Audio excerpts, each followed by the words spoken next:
Chapter 332. 6 tentacles extended out from the miniature rhombohedron within the workshop, followed by a second layer. This time, the tentacles were even more slender. There were 6 main trunks and 30 secondary branches. The scale was already far above the core rhombohedron. Several dozen tentacles undulated and fluttered. If one did not have a predetermined view, it was likely that they would have overlooked the existence of the rhombohedron. The current situation was no different from the situation in the device chamber. At most, the tentacles extended a bit more. It was just that the 3 people in the workshop were much more serious than before. Luo Nan squinted his eyes, adjusting the glow of the heart lantern of the eye's orifice. Cragburst shifted his feet lightly to adjust the angle of the heart lantern. As for Worker Zhai, he brought a portable microscope with him. He switched lenses from time to time, searching for a suitable focal length. Are there any changes?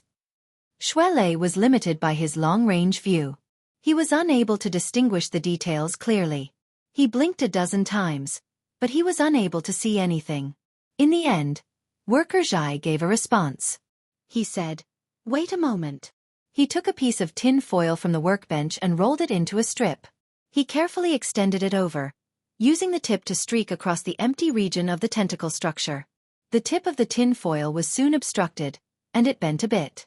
Under the illumination of the workshop's lights, a thin stream of light streaked across the empty region. It was unremarkable, but it was still captured by the others. There's something. Xuelei immediately understood. It was very likely that there was an even finer structure in the empty region of the tentacle structure. However, its composition had already surpassed the limits of what the naked eye could see. Worker Zhai slowly pulled back the tin foil, but the tip of the tin foil inexplicably tore as soon as he pulled back his elbow. It was as if an invisible blade had sliced through it. The front half of the tin foil first broke off, and then it shattered. During this period, it could be seen that the 36 tentacles didn't have any obvious changes. Instead, a subtle trembling sound rang out in the workshop. The source was from the tentacle structure. Careful! Careful! Cragburst pressed down with his hands, indicating for Worker Zhai to take it gently. Worker Zhai thought for a moment and simply flicked the second half of the tin foil toward the top of the tentacle structure, letting it fall freely. As expected, the tin foil tumbled a few times in midair. Before it could make contact with any of the visible tentacles, it was crushed into powder by the invisible strangulation. The sound of breathing had disappeared from the workshop, and the trembling sound of the tentacle structure grew clearer. Worker Zhai turned to look at Luo Nan. Luo Nan's gaze still lingered on the rhombohedron. Worker Zhai spoke softly. "Did you see it?" Cragburst curled his lips. "You're just showing off your superior spirit, dog die." Beside him, Worker Zhai smiled bitterly. From this point of view, he, an unawakened spiritually enhanced individual, was worse than a dog. Fortunately, after choosing the engineering specialization route, he could rely on the assistance of equipment, and he could do more. A series of cracking sounds rang out from beneath the workbench. A circle of white boards rose up in a slanted manner, looking like a coarse calyx. The tentacle structure was half enclosed within, forcing Luo Nan and Cragburst to retreat. Several spotlights lit up above, adjusting their angles so that the light could penetrate the visible and invisible tentacle structure and cast a shadow on the whiteboard. F***ck me. Cragburst was caught off guard. On the snow-white board, there seemed to be thousands of snakes wriggling, constantly changing according to the angle of the light. They could see clearly now. Through the special light projection, the 36 strands, which were thinner than strands of hair, became thumb-thick on the board. And between them, a densely packed, shadow spiderweb was woven. Thus, everyone confirmed that there was a layer of even finer strands that couldn't be seen with the naked eye between the 2 layers of 36 strands. The strands were densely woven like a web, forming an even more complex and precise structure. Worker Zhai operated the computer and cut the shadow spiderweb from multiple angles together. It didn't take long for a relatively complete 3D structure to be formed. It appeared on the workbench in the form of a projection. Luo Nan's gaze went back and forth between the real thing and the 3D projection. Cragburst couldn't see through it, so he simply asked, "How many strands are there in total?" "The current count is 1,276 strands. Worker Zhai swept his eyes over the data and then sighed. The structure just now needs to be completely replaced. There's also the material analysis. The resources allocated to me may not be enough. They may not be suitable either. Cragburst didn't understand. What? There's a supercomputer here in the Electronic City. Its name is Crossover. With my privileges, I can request a portion of the resources. Actually, I'm using it right now. Its main purpose is to analyze the dynamic structure. Worker Zhai pointed at the holographic screen. Page after page of diagrams flashed by at high speed. They were all structural diagrams extracted from the shadow spiderweb that had just been confirmed. Over 1,000 diagrams had flashed by in the time Worker Zhai spoke. It looks pretty fast, huh? You can't provide effective parameters, so you can only rely on the method of exhaustion. It's meaningless. This is because it's impossible for the computer to understand how a glass-like object can split into over 1,000 tentacles of varying thicknesses, far surpassing the size of its storage capacity. These tentacles are in a state when they're coiled up, and how they function when they're released. Worker Zhai sighed when he spoke to this point, especially when the stimulating factor involves the mental plane. If this is the case, the mainstream engineering of humanity isn't ready yet. I'm powerless to do anything for the time being. Xue Lei let out a sigh, a little disappointed. Cragburst shook his big bald head and sighed along with Worker Zhai. However, his mentality was more stable than everyone else's. He turned to look at Luo Nan. It's a big discovery. What do you think? Should we transfer it to the society to take a look? Luo Nan didn't respond immediately. He just asked Worker Zhai, "Can I put it away now?" Worker Zhai was actually a bit reluctant, but he couldn't find a reason to refuse. He just nodded with a bitter smile. Luo Nan closed his eyes slightly, isolating the effects of the heart lantern of the eye's orifice. The 3 layers of over 1,000 tentacles, whether they were tangible or intangible, all retracted back. The volume of the miniature rhombohedron didn't show any obvious changes. Worker Zhai couldn't be bothered to tidy up his workbench. He operated the portable microscope with one hand and moved closer to the miniature rhombohedron. He clicked his tongue in wonder. Luo Nan moved to the side, and Cragburst understood. The two walked to the side and conversed in low voices. What's the difference between Jack's Deep Sea Type 4 and this one? Is it also a 3-layer structure that extends little by little? 3 layers? I don't understand this. I only skimmed through the report. Cragburst did his best to recall, but he was unable to grasp the gist of it. In the end, he simply said, "Just contact the branch's laboratory. You're one of the parties involved, and your operation score is near the top. You certainly have the right to access and consult. It's fine as long as you don't leak it. Hee, that's how it is. Not many people cared in the past." Yeah, not many people cared. Luo Nan curled his lips. Cragburst was a bit embarrassed. Leaking on all sides was a tradition of the society, and Luo Nan was the newest victim of this tradition. As such, he couldn't help but be a bit hesitant. Let the branch's laboratory handle this. You'll certainly need to explain the ins and outs of this matter. Is that okay? Leister, what's your opinion? Luo Nan looked at Xue Lei. Xue Lei was a bit hesitant. Xue Lei didn't understand the significance of the dynamo core, but he could see that this toy was far from simple. He didn't expect that repairing the device would cause complications, and that the implications weren't small. Don't think too much about it. The prophet is the gym master. Listen to his opinion. Luo Nan saw that Xue Lei was in a difficult position, so he simply declared, "This is the gym master's personal property. We stole it from the Daoguan. Even if we did it out of good intentions, we would leak our privacy. How would we explain this to the gym master later?" Xue Lei let out a breath of relief and nodded over and over. Luo Nan looked at Cragburst and Worker Zhai. Cragburst made a zipping motion with his mouth, while Worker Zhai had just recovered from his research state. He laughed and said, "Protecting the privacy of our customers is a basic principle of technicians." Then that's good. Luo Nan nodded to express his thanks. Xue Lei asked again, "Should I tell the gym master now?" Luo Nan hesitated for a moment. His gaze cast toward the miniature rhombohedron, and then he turned to look at the 3-dimensional projection and the simplified diagram that appeared on the holographic screen. A long time passed before he opened his mouth, But he gave an irrelevant answer. This diagram. I don't understand it. Huh. The other three were a bit stupefied. Luo Nan took a step forward and swiped his hand across the holographic screen, looking at the simplified diagram that had already been swept past. Under the deduction of the allocated supercomputer resources, the structural diagram of the dynamo core appeared endlessly and was revised. From a layman's point of view, it was concise, but the corresponding professional symbols were like heavenly books. It was hard to understand. He originally wanted to use his habitual thinking methods of coupling, configuration, and so on to deconstruct it. But a few thoughts ran through his mind, and he gave up for now.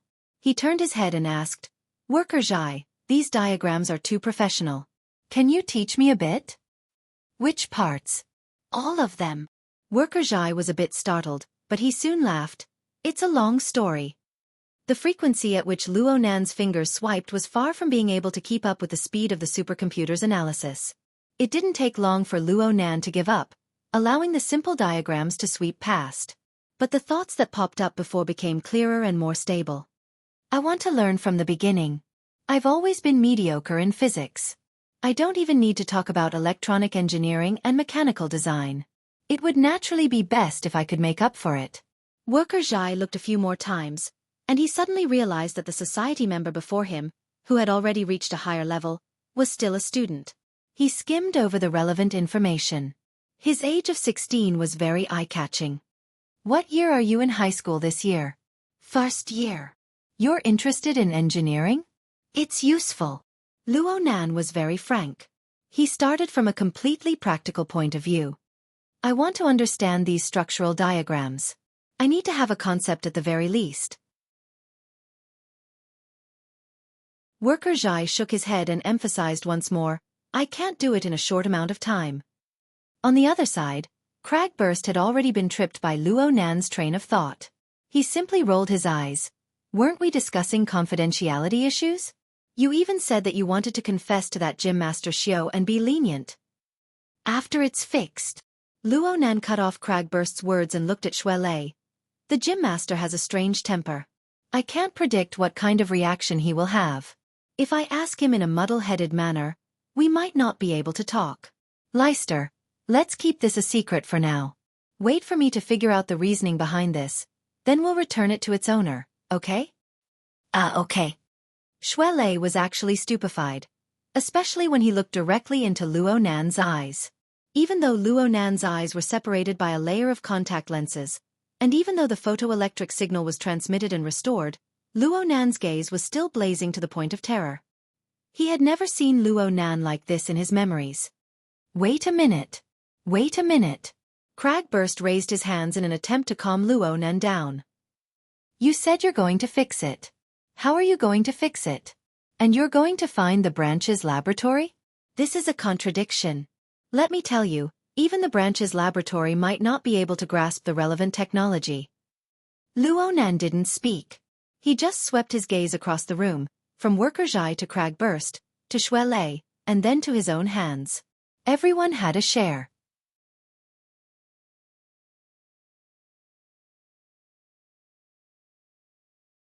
Chapter 333. Cragburst was stupefied when Luo Nan's gaze swept over him, but he quickly came to a realization. He immediately shrunk back. "Don't talk about self-reliance. Helping each other won't do either. That's what you spiritual dogs should do. I'm a muscle type. You might as well let me kill my way into the headquarters." Luo Nan wasn't counting on him. He laughed and shifted his gaze.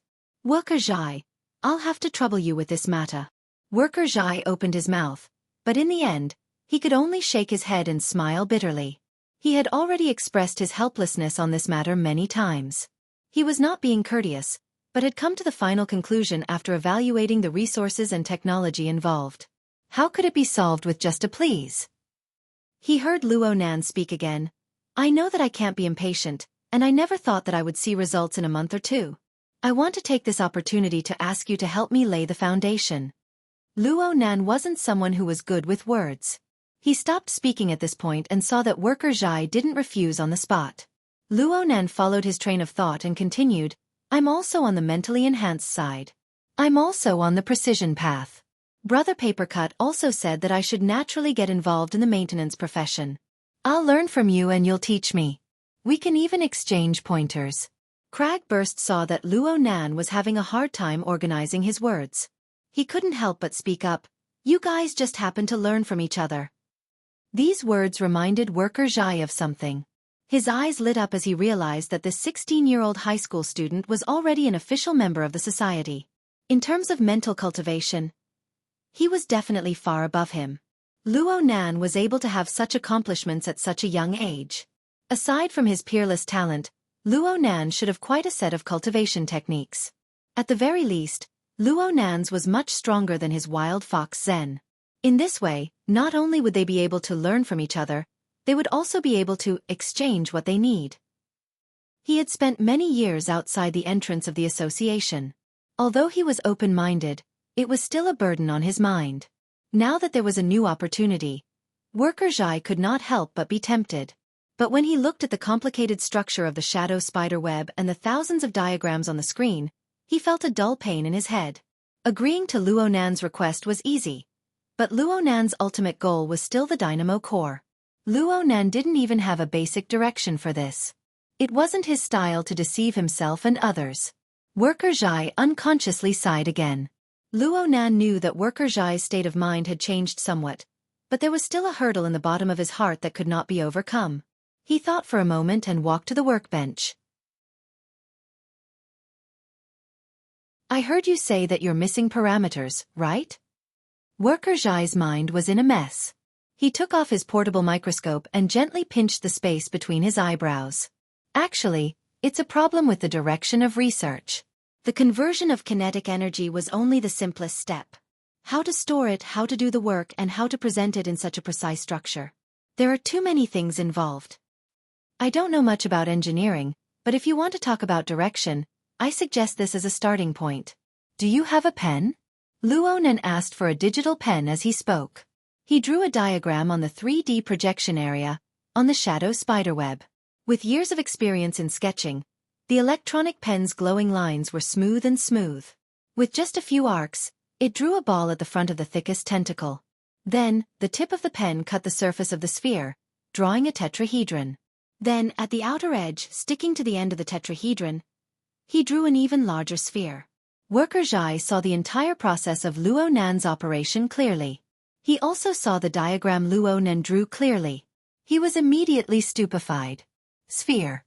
Tetrahedron. Sphere. 3 diagrams. They were nested layer by layer. Their relationships were clear, and the areas where the diagrams connected and covered overlapped a great deal with the 3-layer tentacle structure of the dynamo core.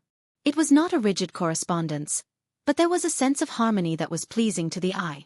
In the field of engineering, simple feelings were unreliable, but feelings were often the precursor to success. Archetype format? Cragburst blurted out, but then he quickly corrected himself under Luo Nan's blazing gaze. Formatting theory. What a coincidence. It's quite a coincidence. There's no harm in giving it a try. Luo Nan did not understand mechanical design, but he knew that when it came to the dynamo core, he would be pleasantly surprised if he used formatting theory. This point had already been proven by Jack. He threw down the digital pen and turned around. Worker Zhai, this is what I'm thinking. There's no harm in giving it some more thought. We can keep in touch at any time. Worker Zhai's gaze was glued to the 3D diagram. He reckoned that he would not be able to remove it for a while. Luo Nan and Cragburst bid their farewells and left. They did not take the hovering target when they left. The miniature rhombohedron was also left behind. Worker Zhai had no objections to this. Basically, they had already reached an agreement to cooperate. It could be foreseen that this agreement would last for quite a long time. Even with formatting theory as a reference, it was absolutely not a simple task to completely see through the mysteries of the dynamo core. Xue Lei hung up the call. He was having a headache about how to hide this matter for a longer period of time. As for Luo Nan, he sat in the SUV with his brows furrowed in deep thought. Cragburst could not help but ask, "Where are we going now?" "The branch's laboratory." We're going to the Shangding building." Luo Nan came back to his senses. What I mean is that I need the branch's laboratory's research materials related to the dynamo core. All of them. I also need to follow up on the follow-up progress. What's there to ponder about? Just directly read it. And then I'll be watched and monitored? Kragburst grinned. Reading the materials wasn't a problem, but according to Luo Nan's words, he needed to follow up on the research. He needed to be deeply involved. This could indeed attract the attention of people with ulterior motives. Then let's switch things up again. Let Secretary he help. It'll be done in a few minutes. An intermediary company is fine too. Speaking of which, those intermediary agents and whatnot have been suppressed quite miserably. Secretary he is quite skilled at finding entry points. The so-called intermediaries and agents were some internal members of the society. They were hired by external powers. They relied on their membership privileges to resell the society's internal resources. After the operation against Jack last time, a few intermediaries were commissioned by Quantum Corporation to buy back the relevant equipment at a high price. They bought back nearly all of the seized equipment. Kragburst still didn't feel that reading the materials was difficult. His train of thought diverged as he said, "A while ago, a bunch of intermediaries were fiercely raising the price of the dynamo core. Now they've all stopped. I heard that the financial backer behind them has changed? I'm talking about Quantum Corporation." "Not right now." Luo Nan shook his head. The financial backer Kragburst was talking about was Luo Nan's old friend, Yen Yonghua. Yen Yonghua hadn't been having a good time recently. He flew back and forth between Xia City and Luo City, transforming into a flying man. Even so, his position in the company was still on the verge of collapse. The enemy situation was unstable. This alleviated some of the pressure on Luo Nan. Kragburst still didn't know where Luo Nan wanted to go after talking for a long time.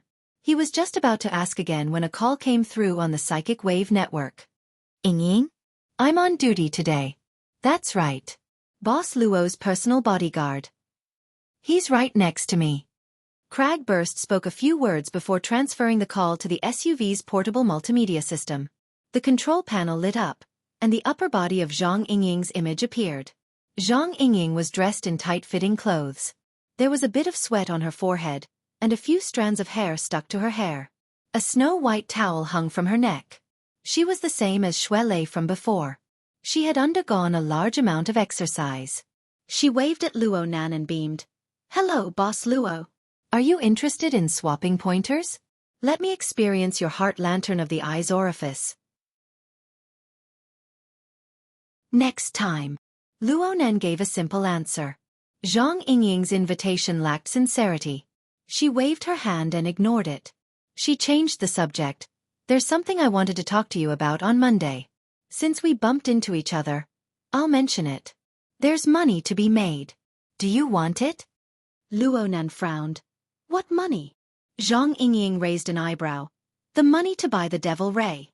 Don't tell me you've collected enough." Luo Nan was very frank. "I haven't found a way yet." "Really?" Zhang Yingying laughed even more happily. "I'll give you a chance to do odd jobs. Do you want it?" "Odd jobs? Earn 60 million by doing odd jobs?" Luo Nan didn't say anything. He just looked at Zhang Yingying with cold eyes. Zhang Yingying was dissatisfied. "What kind of look is that? No one's scamming you. Our company recently expanded our business, but we don't have enough manpower. We haven't had any capable newcomers recently, so we want to subcontract out a few. The pay is quite generous. Even if we can't fill your hole, we can still make up for it. Be frank. Do you agree or not? Give me a reply." Kragburst laughed from the side. "You need to sign up for a project when doing business. What if it's a gigolo, a princess, or something like that? Do we accept it or not?" Zhang Yingying grinned in amusement. She didn't get angry. She turned her head and shouted, "Boss, Kragburst said that you went to a nightclub to sell." Holy crap! Kragburst's majestic body instantly shrunk twice. He hated that he couldn't stuff himself under the driver's seat. Even Luo Nan instinctively leaned back a bit. Zhang Yingying laughed loudly. Of course, Her Majesty Empress Wu wasn't by her side, but the effect was still excellent. Kragburst came back to his senses and immediately cursed. "You're just a fox exploiting the tiger's might. A fox is so pretty." Zhang Yingying's hands extended to the top of her head. She held her index and middle fingers together, and she nimbly crooked them twice. Cragburst spat. "You're a freaking rabbit." Luo Nan couldn't help but grin. Zhang Yingying winked at Luo Nan. She beamed as she sent Luo Nan some information. "This is the details of our subcontracted business. Time is tight. Hurry up and give us a reply." "All right. The boss also wanted me to tell you that thanks to you, she's had quite a few social engagements recently. She's earned quite a bit of quick money. And there are people chasing after her." "You're welcome." The smile on Luo Nan's face faded as he spoke. Zhang Yingying was clearly saying that quite a few people were trying to get Her Majesty Empress Wu's tacit approval from within the Xia City branch. This was within Luo Nan's expectations. "Hey, aren't you worried?" "What's the point of worrying? People's hearts don't grow in my stomach." Cragburst coughed. "Yingying probably wants you to go pay your respects and recognize her as your godmother." "Go die." Zhang Yingying gave him the middle finger in a straightforward manner. "You won't even be able to find the door if the boss doesn't speak." Then she gave Luo Nan a smile. "Relax. Relax. Don't let your imagination run wild. Don't frown all day long. The boss and the president are watching. Headquarters won't be able to play their tricks a second time. As for making money, that's even easier. We ability users just need to find the right path. We can make money lying down." Cragburst blurted out. "Then we're still selling."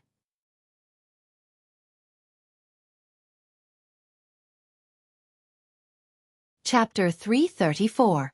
Zhang Yingying didn't talk for too long. She chatted with them for a bit before hanging up. The information she sent arrived at this time. Luo Nan looked it up through the hexa ear while Cragburst smacked the steering wheel and laughed mischievously. "This sister is too noisy. Of course she has a good heart." Luo Nan understood what he meant and nodded. "I know." The first time he met Zhang Yingying, she was certainly quick-witted and lively, but she had a temperament that never gave way to others. She wouldn't give up until she seized the upper hand. But not only did she give Cragburst the opportunity to talk about her just now, she even put on a self-mocking attitude, stirring up the atmosphere quite lively. Luo Nan couldn't help but laugh when he thought of Zhang Yingying's finger-curling. But his smile soon vanished and he spoke softly. "I seem to be quite depressed recently?" Otherwise, with Zhang Yingying's temperament, why would she deliberately make him happy? Cragburst laughed loudly. "You're stressed, right? That's normal. At your age, if you're still giggling and carefree after bearing all these things, then you really need to see a doctor." "Really? That's normal?" "Of course it's normal. Back when I was in the Coast Defense Force, every time there was a rushing tide." "You know what a rushing tide is, right? It's when a large number of mutants use the astronomical spring tide as an opportunity to attack the coast defense line. It's called a landslide and a tsunami. It blots out the sky and covers the earth." Cragburst started the car and the jeep drove out of the parking lot amidst the rumbling of the engine. It merged into the low-altitude magnetic rail of the electronic city. He continued to speak. "After the warning and before the start of the battle, it's the most torturous time. There are even suicides in the barracks. A good portion of them are seasoned veterans who have experienced hundreds of battles. It's very likely that they'll survive even if they enter the battlefield. Humans have a limit to their endurance. Once the limit is exceeded, they become a freak. They're done for. But I can see that you're fine. You're far from your limit." Cragburst extended his hand as he spoke. The distance between his thumb and middle finger was quite considerable. Luo Nan laughed and sighed after laughing. There are still changes. He had a feeling that his reactions were a bit different when he encountered trouble. One had to know that what had just been discovered in the electronic city was the dynamo core. His father had secretly gifted him a mystical item, the key to allowing an altered human like Jack to become a burner, the level of mysterious technology that Earth's technology had yet to reach, and it even involved the mysterious power that was hidden behind the colossus that was Quantum Corporation. If this was a month ago, he would have disregarded everything and rushed to the Taoist gym to find the gym master and ask him about it. He would have pestered him to death to get an answer. But now, even though his conviction to research the dynamo core was firm, it was still a long way to go, even if his heart was about to be torn apart by an intense desire. Why? It was probably because he had some misgivings. In just a month or so, he had made enemies one after another, and they were all powerful forces in the world. After a few times, even a newborn calf's horns would be flattened. Luo Nan had a faint premonition that what awaited him in front of him was a deadly minefield. It was fine if he didn't trigger it, but once he did, he wouldn't even have the chance to turn back. Sharpening one's tools was the right choice. But on the other hand, waiting in ambush also came with a price. All sorts of thoughts couldn't help but emerge in his mind. They interweaved into a dense and gloomy net, and the pressure followed him like a shadow. Indeed, he hadn't reached his limit, but he wasn't far from being a freak. Cragburst drove his car through the flow of traffic. He shot a glance at Luo Nan and grinned. "Nanster, I need to say a few words to you. Since you're a man, everyone has pressure. You can find ways to vent, but you can't show it on your face. Otherwise, people will look down on you." Vent. Cigarettes, alcohol, women. Puh. I'm talking about learning, and learning. Turning pressure into motivation. Luo Nan copied Zhang Yingying and gave Cragburst the middle finger. Cragburst was a bit embarrassed. "Don't look into the minor details. What I'm saying is that we can't let the weekend go to waste. If you don't have any plans, I'll arrange a place for everyone to relax." Cigarettes, alcohol, and women? Don't be a bad kid. Cragburst's rough voice cut off Luo Nan's thoughts. Luo Nan laughed and asked, "Where's the Trigate district?" "It's between the main city district and Man City.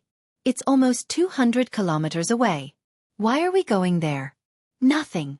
I saw the information Yingying sent over. It says that the partner is Trigate Security LLC. They're registered in the Trigate district. I've never heard of them before." "Oh, this used to be the camp of the Xia City garrison troops. It was removed not too long ago. The security company you're talking about should have a military background." "Not bad. It's quite easy to earn money from the government and the military at this stage." "What kind of business is it?" Luo Nan read from the information, "Native species, genetic and ecological maintenance." "What?" Cragburst didn't hear it clearly for the first time. Luo Nan repeated the information, clearly reading the relevant introduction. "It's a patrol and reconnaissance business. It's related to mutants." F***CK. What a scam. Cragburst smacked the steering wheel with force and the horn exploded. This time it was Luo Nan who didn't understand. "This business isn't good?" "It has nothing to do with business. I'm saying that as long as there's a similar business, it means that the government and the military are scamming the common people." F***CK. What the hell are the garrison troops doing? Cragburst transformed into a furious youth in an instant. Luo Nan flipped through the information and slowly came to an understanding. Native species, genetic and ecological maintenance was a long and awkward name. Using one word to describe it, it was mending the pen after the sheep is lost. The mutants that were isolated in the wilderness and the ocean would occasionally break through layers upon layers of defense due to special circumstances. They would appear within the city of Xia City. This business was responsible for searching and killing these infiltrating mutants to ensure the safety of the city.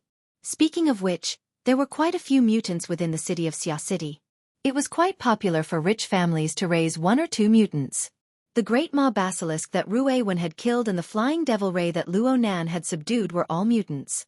But these mutants had all gone through strict inspection and quarantine procedures. Their negative effects were already reduced to the minimum. The fellows that had accidentally infiltrated were different. They often carried highly pathogenic bacteria. There were even some that had broken through reproductive isolation and were able to reproduce with Earth's native species for the next generation. Once the related mixed blood species spread out within the city's ecosystem, a few small mutations could lead to a great disaster under the enormous impetus of the population. The hidden destructive power of these mutants was even more astonishing than the mutants on the surface. Cragburst reached out and patted Luo Nan on the shoulder. "The task is arduous and glorious." "That's what you say when you clean up the mess of the government and the military." Luo Nan grunted but said, "It's more suitable for me." "That's right. From what I remember, there aren't many who are stronger than you in reconnaissance. But this is very time-consuming and patience-consuming." "Hey, that's not right? Cragburst suddenly came to a realization. Luo Nan was still a student. His extracurricular studies were very arduous. How could he have the free time to run around the city with someone else?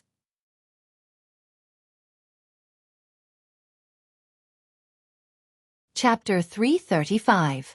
In November, it was said that the Arctic glaciers were melting. The weather was abnormal. A cold current flowed south, pushing the moist and cold sea winds through the city. Xia City, a coastal city, became unworthy of its name in the blink of an eye. It was as if winter had arrived a month earlier. A layer of frost had actually formed on the windows of the classroom in the morning. Fortunately, this physics class was held in a large classroom. 300 people were packed to the brim. The entire classroom was quite warm without the need for any heating equipment. Luo Nan sat in a row near the window. He was attentively listening to the lecture and taking notes. Various knowledge points, as well as their corresponding diagrams and formulas, were displayed on the standard holographic screen. They were divided into categories and arranged in a clear order. Luo Nan's serious attitude made him look like a good seedling of a gifted student. If Xuelei hadn't been classmates with Luo Nan for over a month, Xuelei might have been confused just by looking at Luo Nan's current performance. "Hey, don't you have an appointment this morning?" "It's a meeting." Luo Nan didn't even raise his head as he corrected him. "What time?" "9:30. "You're leaving after class?" "I'll go with you." "You want to skip class?" Xuelei was baffled. "How do I go if I don't skip class?" "Then I won't go. The agreement doesn't require me to show up in person."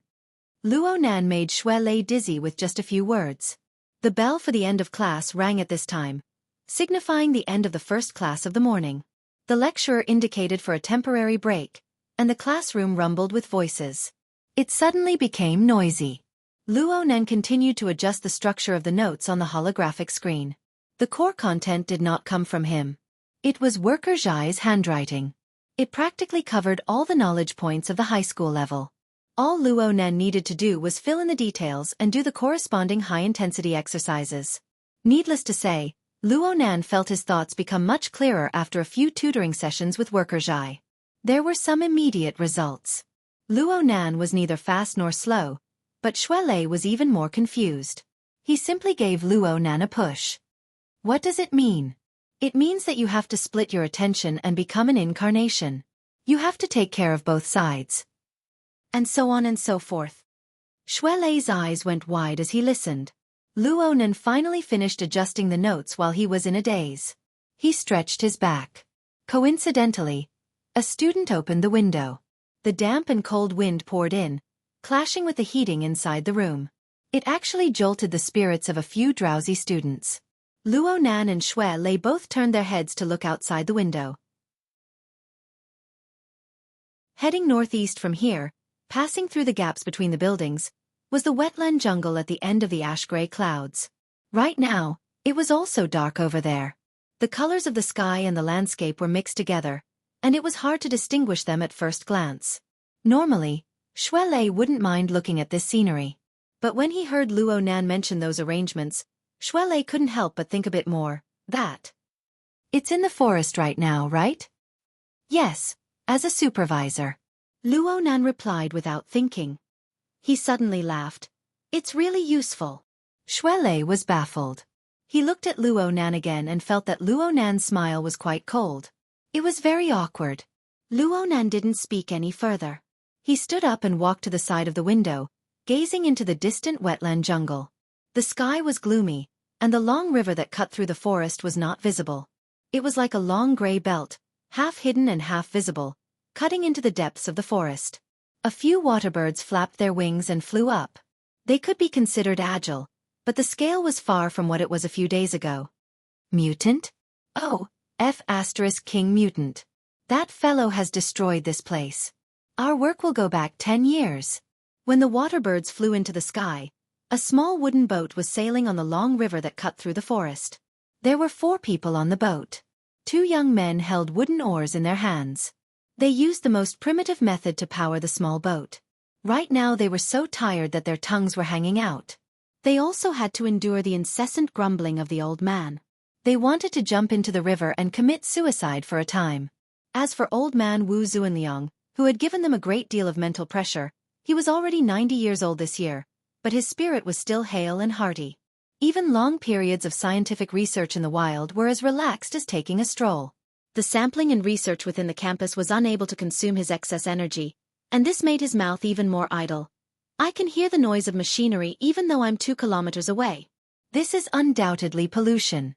Those people who issued the construction permit are all grandsons.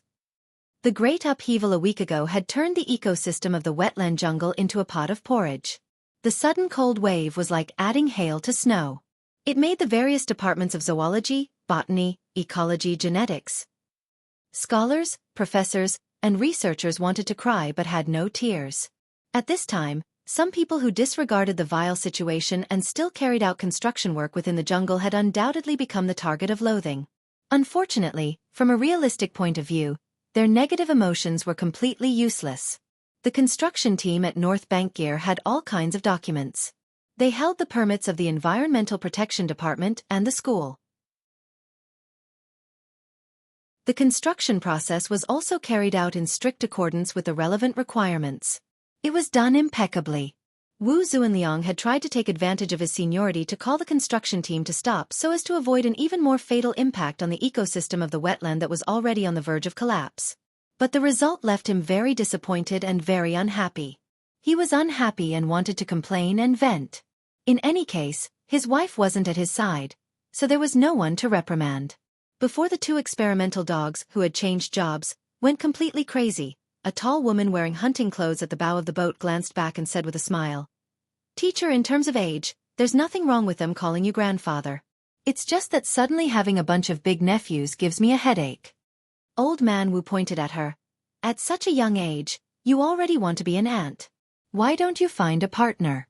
The one old Pan introduced that something. "Teacher, if you can't remember, I can't remember either."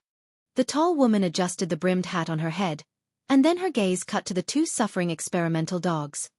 "Seniors, are you tired? Let's change hands?" "No need, no need." The 2 experimental dogs stuck out their tongues, shook their heads and wagged their tails, and simultaneously paddled with all their might a few times to prove that they still had strength to spare. The woman in hunting clothes didn't say anything else, and continued to chat with Old Man Wu.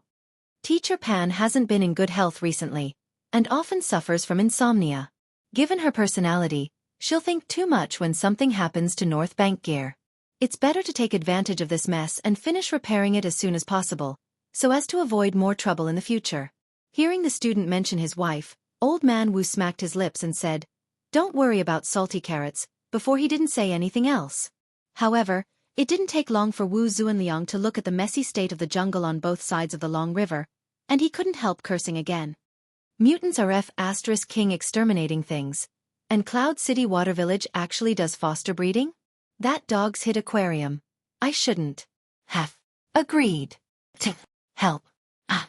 Old Man Wu's chest drooped, and he stomped his feet. With each word, the wooden boat rocked back and forth, threatening to capsize at any moment. The 2 experimental dogs' faces were deathly pale, and the woman in hunting attire at the bow of the boat pressed down on the brim of her hat, smiling as she watched him vent. As an old-school ecologist, Wu Zuanliang loathed mutants to the extreme. The devastation and continuous mutation of these monsters had destroyed the ecological theory of the Third World War, practically negating all the value of his life before the age of 50. In the following 40 years, he continued to make achievements, and he had numerous works to his name. The people of the world gasped in admiration at his grand feat of changing the field of research in his old age and climbing to new heights. Little did he know that his love for this field of study was about to be exhausted by the ugly and complex genes of the mutants. Acumen College's wetland jungle had been practically completely isolated from the influence of the mutants for the past few decades. It was one of the few places that could evoke the ideals of his original life.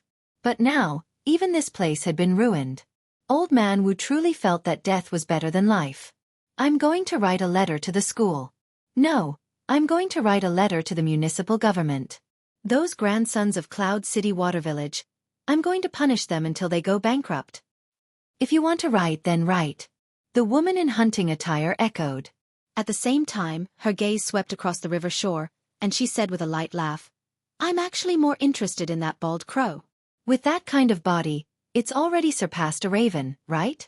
I don't think a similar giant phenomenon has ever appeared before." "Which one?"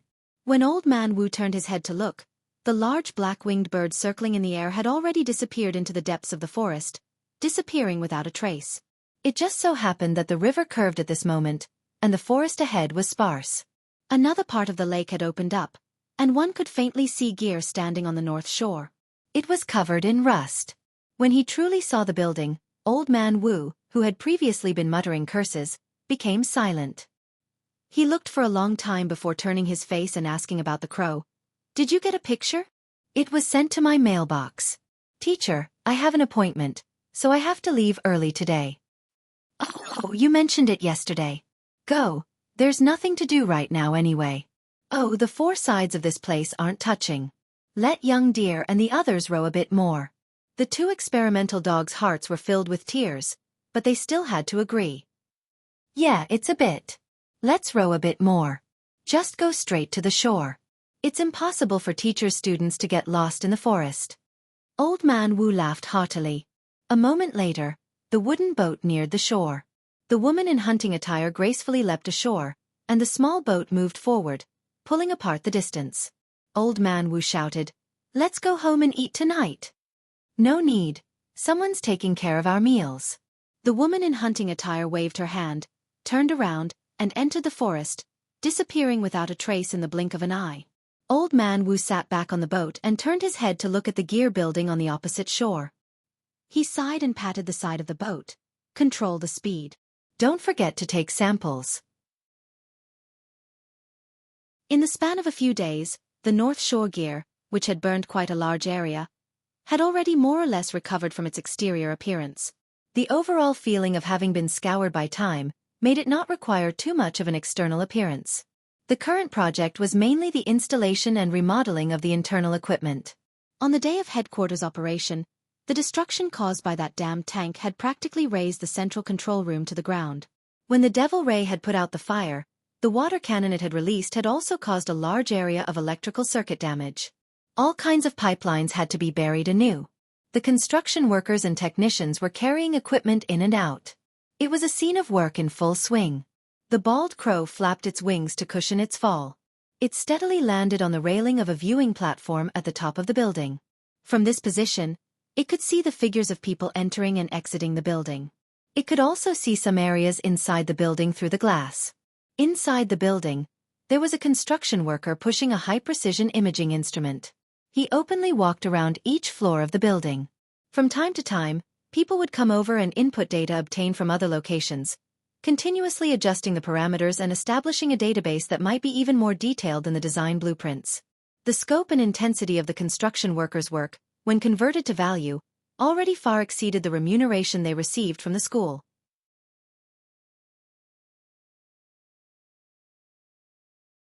Chapter 336. It was 9:15 in the morning. The second morning class of Acumen College had already begun. The surrounding schools were more or less the same. The students, who were the main consumers, were bound to the campus. The streets of the large living area were relatively deserted. There were only magnetic rails extending out at low altitudes. Flying cars streaked past from time to time. Acumen College was located in the Pingjiang district.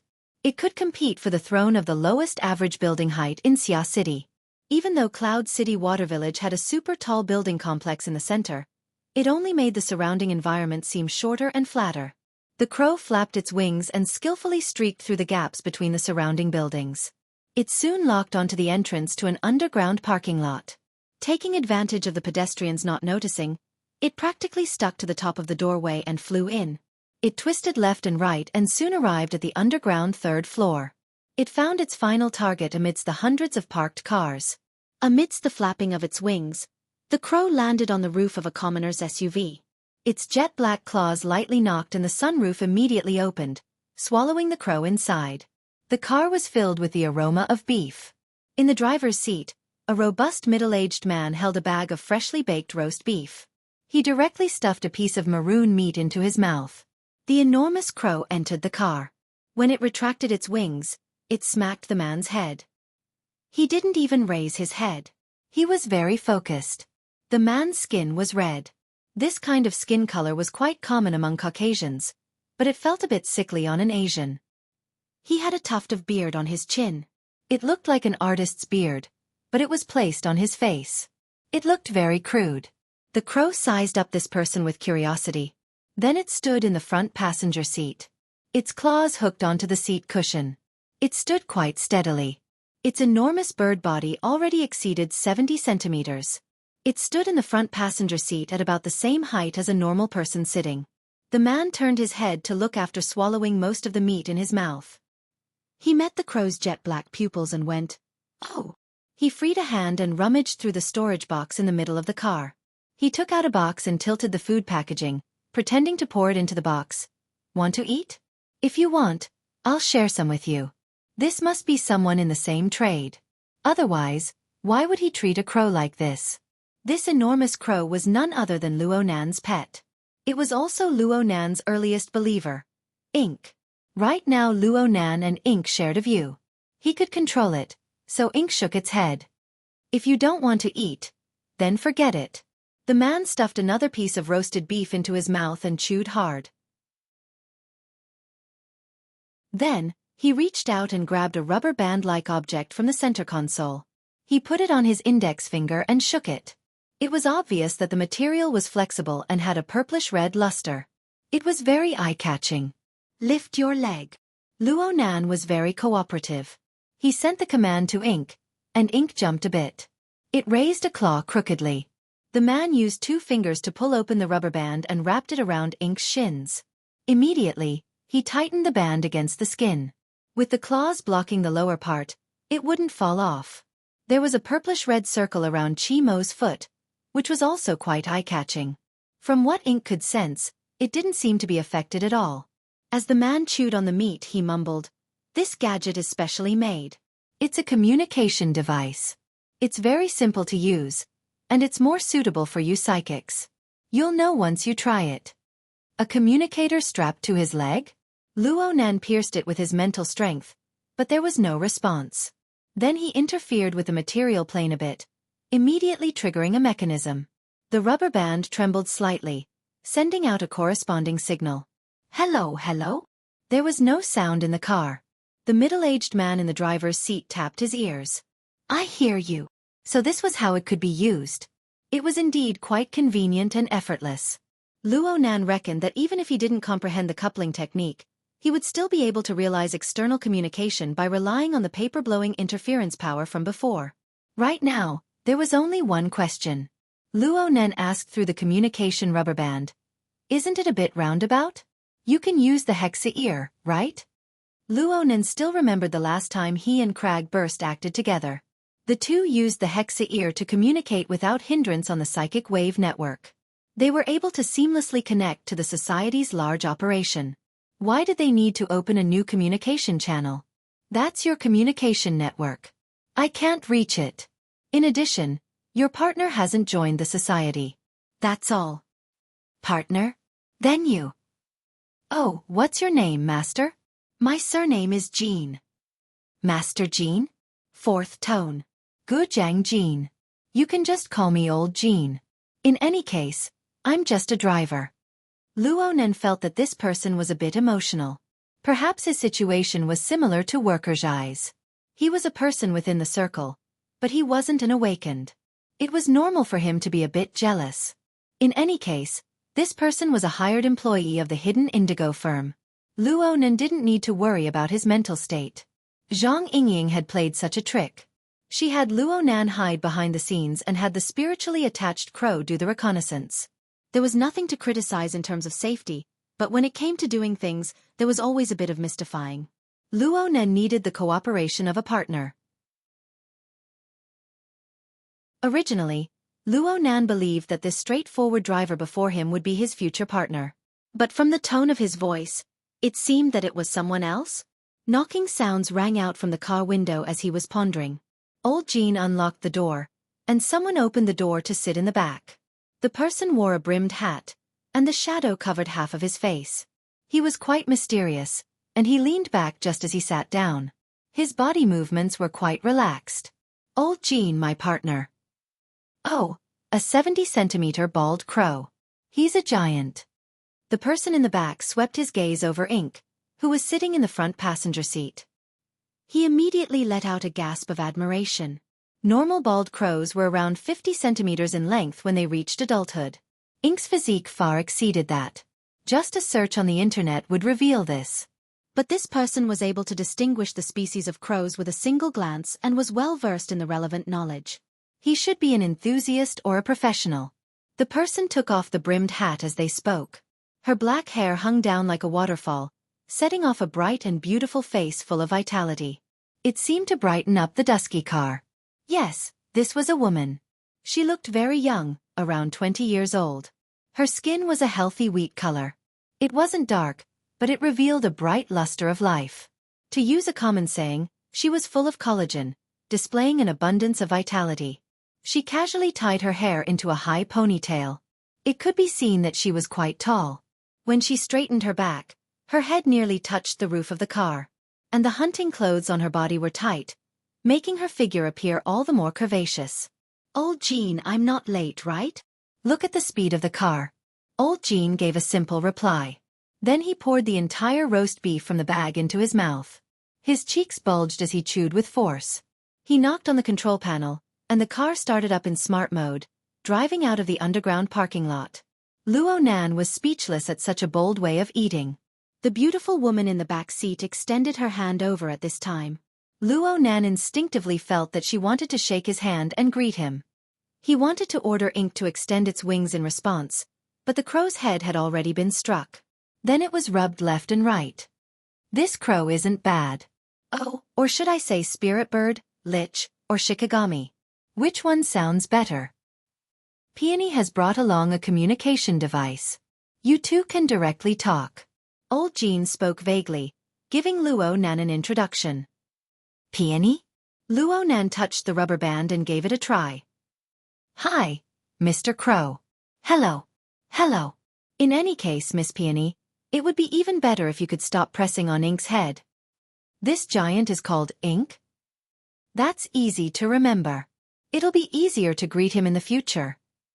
Also, there's no need to add Miss. Peony is my nickname. Just call me directly.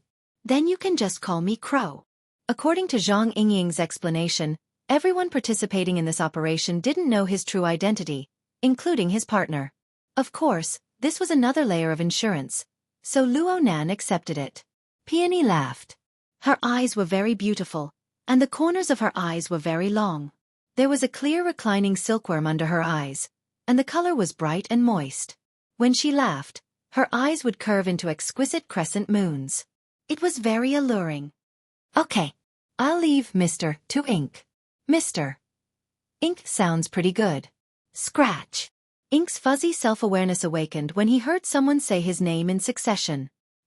He opened his mouth to speak, but his voice was unavoidably hoarse and unpleasant to the ears. This means that you've agreed, right? At this time, the civilian SUV they were riding in had already cut into the high-speed magnetic rail.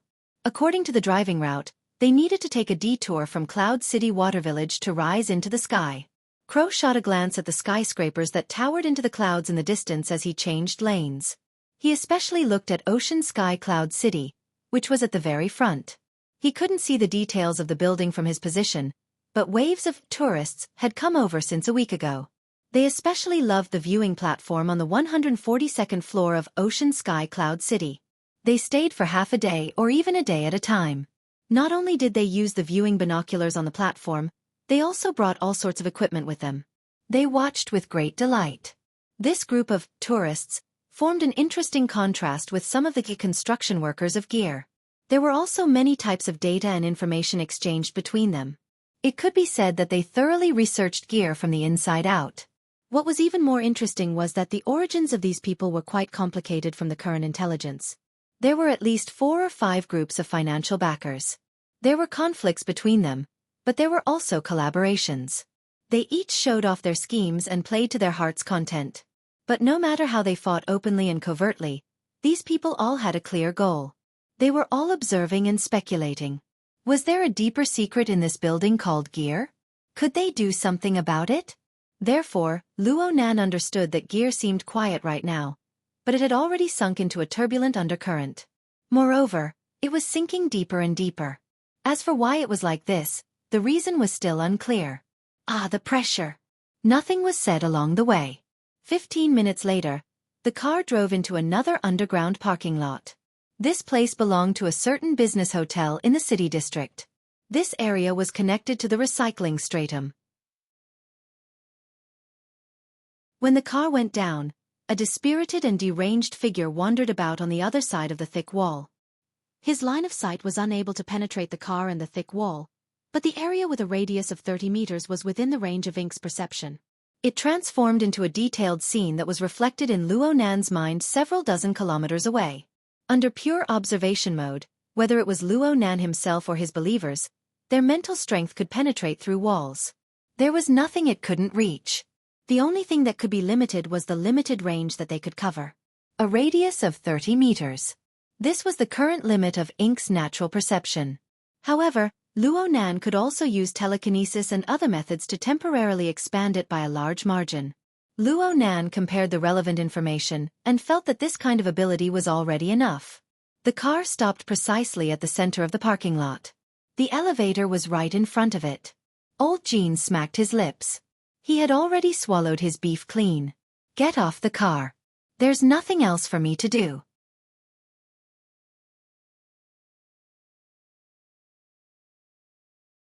Chapter 337. Under Old Jin's urging, Peony got out of the car first and put on her wide-brimmed hat once more. She raised her hand and fiddled with the back of her head a couple of times. Her high, knotted ponytail pierced through the top of her hat's buckle and swayed slightly. It was lustrous, bright, and beautiful, yet also appeared lively and dynamic. Right now, Luo Nan could confirm that Peony's figure was quite tall. She had the absolute figure of a model. At first glance, she could compete with his older cousin, Mo Ya. In other words, they were more than 180 centimeters tall. This put a lot of pressure on the youth who was only about 170 centimeters tall. Fortunately, he didn't have to reveal it now. Ink jumped out from the side window, unfurled its wings, and with a slight turn, flew forward. Luo Nan saw that the elevator had stopped on the ground floor. He pressed a button with his interference force in passing, and the elevator lights lit up. The doors opened just as Peony arrived. Thank you, Mr. Ink. Peony smiled unhurriedly, but she thanked the wrong target. However, when she smiled, the silkworm under her eye sockets became even clearer, outlining the shape of a crescent moon. The bottom of her eyes seemed to be shrouded by a light mist, misty and indistinct, making her look even more charming. Amidst her smile, Peony walked into the elevator and extended her hand to lightly brush her shoulder. Aren't you going to take a break? Luo Nan didn't express his opinion. Ink made its own decision. Perhaps it felt that the elevator was too narrow and that it couldn't spread its wings, so it simply landed on Peony's left shoulder. Wow, it's heavy. Be it from the perspective of species or the real world, Ink was indeed a big guy. At this moment, its two claws were hooked onto the shoulder of Peony's hunting clothes, and its wings were tucked in tightly. Otherwise, it would have forced Peony to tilt her head. The elevator went up and soon reached the 50th floor. There was a receptionist at the exit. When she saw Peony, especially the enormous crow on her shoulder, she stared blankly for a moment before coming forward to greet her. Hello, are you Lady Peony of the Hidden Indigo firm? Peony grunted. Her attitude was still quite adequate. When the receptionist's line of sight swept across Peony's pretty face, she was somewhat sluggish, but then her heart inexplicably chilled. He quickly attributed the reason to the crows. Let's not talk about whether the crow that occupied the shoulder of the beauty was majestic or not. Its posture was habitually leaning forward.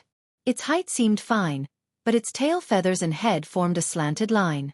It looked like someone was leaning forward and staring at you. The more one looked at it, the stranger its pitch-black eyes were. The receptionist couldn't help but take a step back.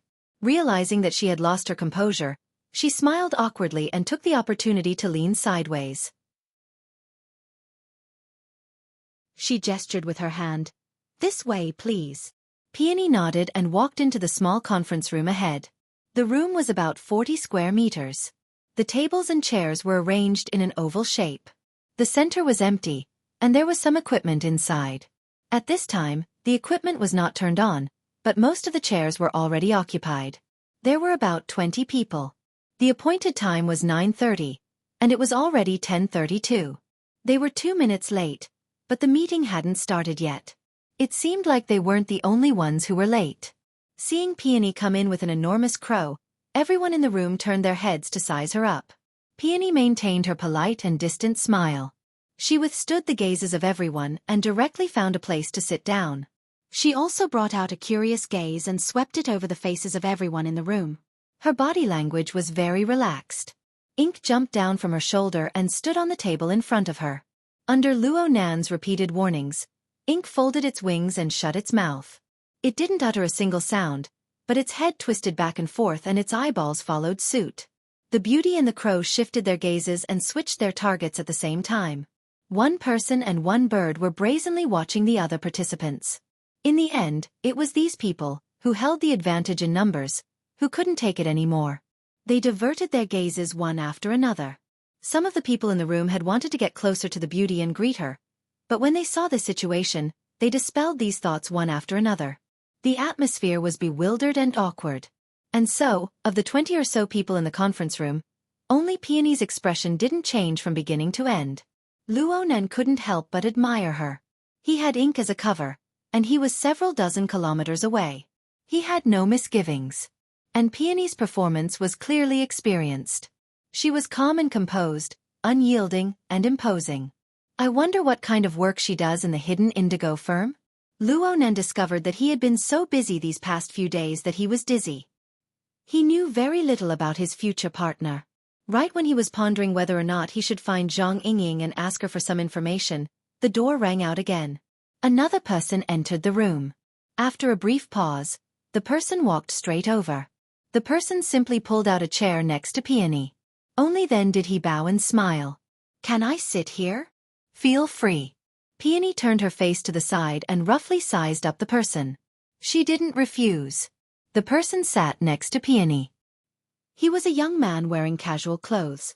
His semi-long curly hair was quite eye-catching. The ends of his hair hung down to his shoulders, and it was a bit fluffy. His complexion was extremely fair, and he wore an earring in the middle of his left ear. Luo Nan was certain that this bro's stylist was absolutely amazing. Not only did he not look like a sissy, he even used his hairstyle to further embellish the lines of his slightly mixed blood cheeks. This matched his healthy physique with wide shoulders and narrow waist. He had quite a manly air, and he had the style of an aristocrat from the old European royal families. After the person sat down, he first introduced himself. "Hello. My surname is Long. I'm ranked 7th. My friends call me Long 7. I just joined this group. I'll take the liberty to ask for your name. You can just call me Peony." "Peony?" Long 7's gaze swept across Peony's cheeks. In the end, it landed on her wide-brimmed hat. "I'm guessing that you're a student of Acumen College." Luo Nan was caught off guard. Only then did he discover that he had been overthinking things. From beginning to end, he had just been conversing with Peony. Peony didn't have any ill feelings toward this handsome mixed-blood kid. A smile blossomed from the corner of her eyes. She asked very cooperatively, "What's the reason?" "Please forgive me for speaking bluntly. As an amateur team formed from students, Jungle Owl has just entered the main WCG tournament. They've only participated in the 10 days in the wilderness event. Their results are even more lackluster. The majority of their peripheral products will only be digested within Acumen College." Only now did Luo Nan notice that the wide-brimmed hat Peony was wearing had a logo in the shape of a nightingale on the front. Presumably, this was the logo of the so-called Jungle Owl. It can't be that bad. Jungle Owl's Pippi is very good-looking. He has a lot of fangirls both inside and outside the school. Peony's body leaned a bit more to the side. She propped an elbow on the table, and her fingertips pushed against the brim of the wide-brimmed hat. This careless action made the hat tilt a bit, but it gave her an even more carefree and casual air. Long 7 didn't say anything, but the eyeballs of the other participants who were sneaking glances at them nearly popped out. Next, Peony and Long 7 really did chat about topics related to esports. It was just that Long 7 was very familiar with the styles, members, and battle records of each team. Peony was more interested in the good-looking people of each team, regardless of gender. I really do care about good-looking people. Other people watch the live broadcast of fights, but I watch the highlights, interviews, and so on. Peony didn't hide her hobby at all. She giggled in extreme delight. Long Seven was just about to speak when he suddenly froze. Peony propped up her chin with one hand and extended the other under his startled gaze. Her slender fingers lightly brushed past the locks of hair at the side of Long Seven's temples. It seemed to even touch his skin. Of course, you're not bad either. The ambiguity level was off the charts. The thrill level was off the charts. The vast majority of people in the conference room were eavesdropping and peeking at the conversation between the handsome man and the beautiful woman. Some people were caught off guard by Peony's actions. They drew in a cold breath. There were also some people whose eyes lit up with raging flames. The reason for this was that grass had grown in their hearts.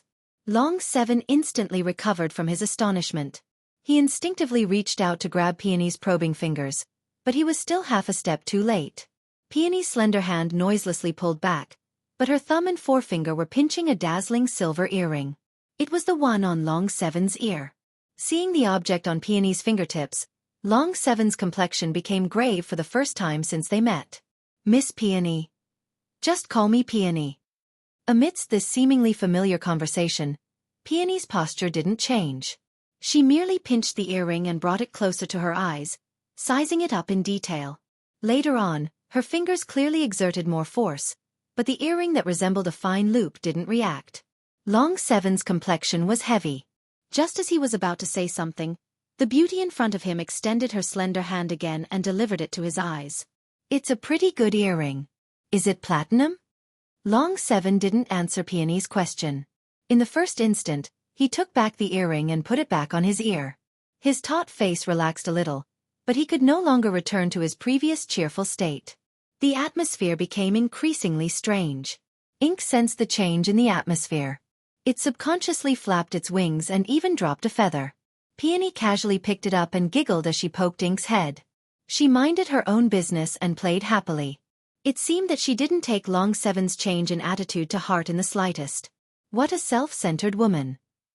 Just as Luo Nan made his initial judgment, another person walked into the conference room. He stood directly at the front of the oval conference table and swept his gaze across the conference room. He nodded and said, "Everyone's here. Let's start the meeting." The last person to enter had an elderly appearance. He was at least 70 years old, but his posture was ramrod straight. His self-introduction was full of energy, and his voice was sonorous. "I am Wu Bin, the executive director of Trigate Corporation. I am also the person in charge of this project and the organizer of the team. I will be the one to coordinate the specific operations of the project for some time to come. There are 2 trustworthy professionals present here, and there are also the elites of the company. They all possess formidable strength.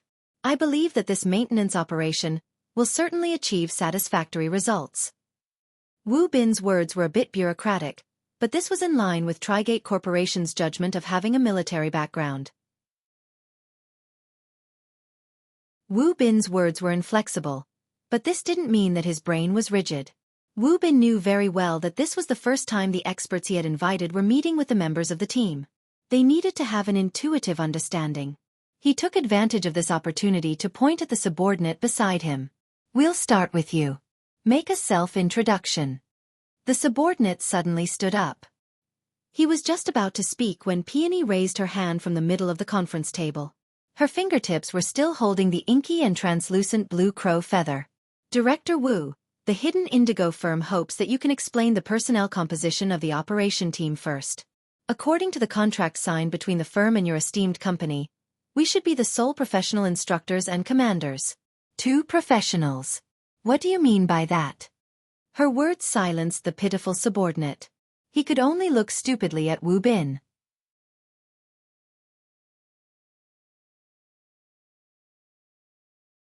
Chapter 338.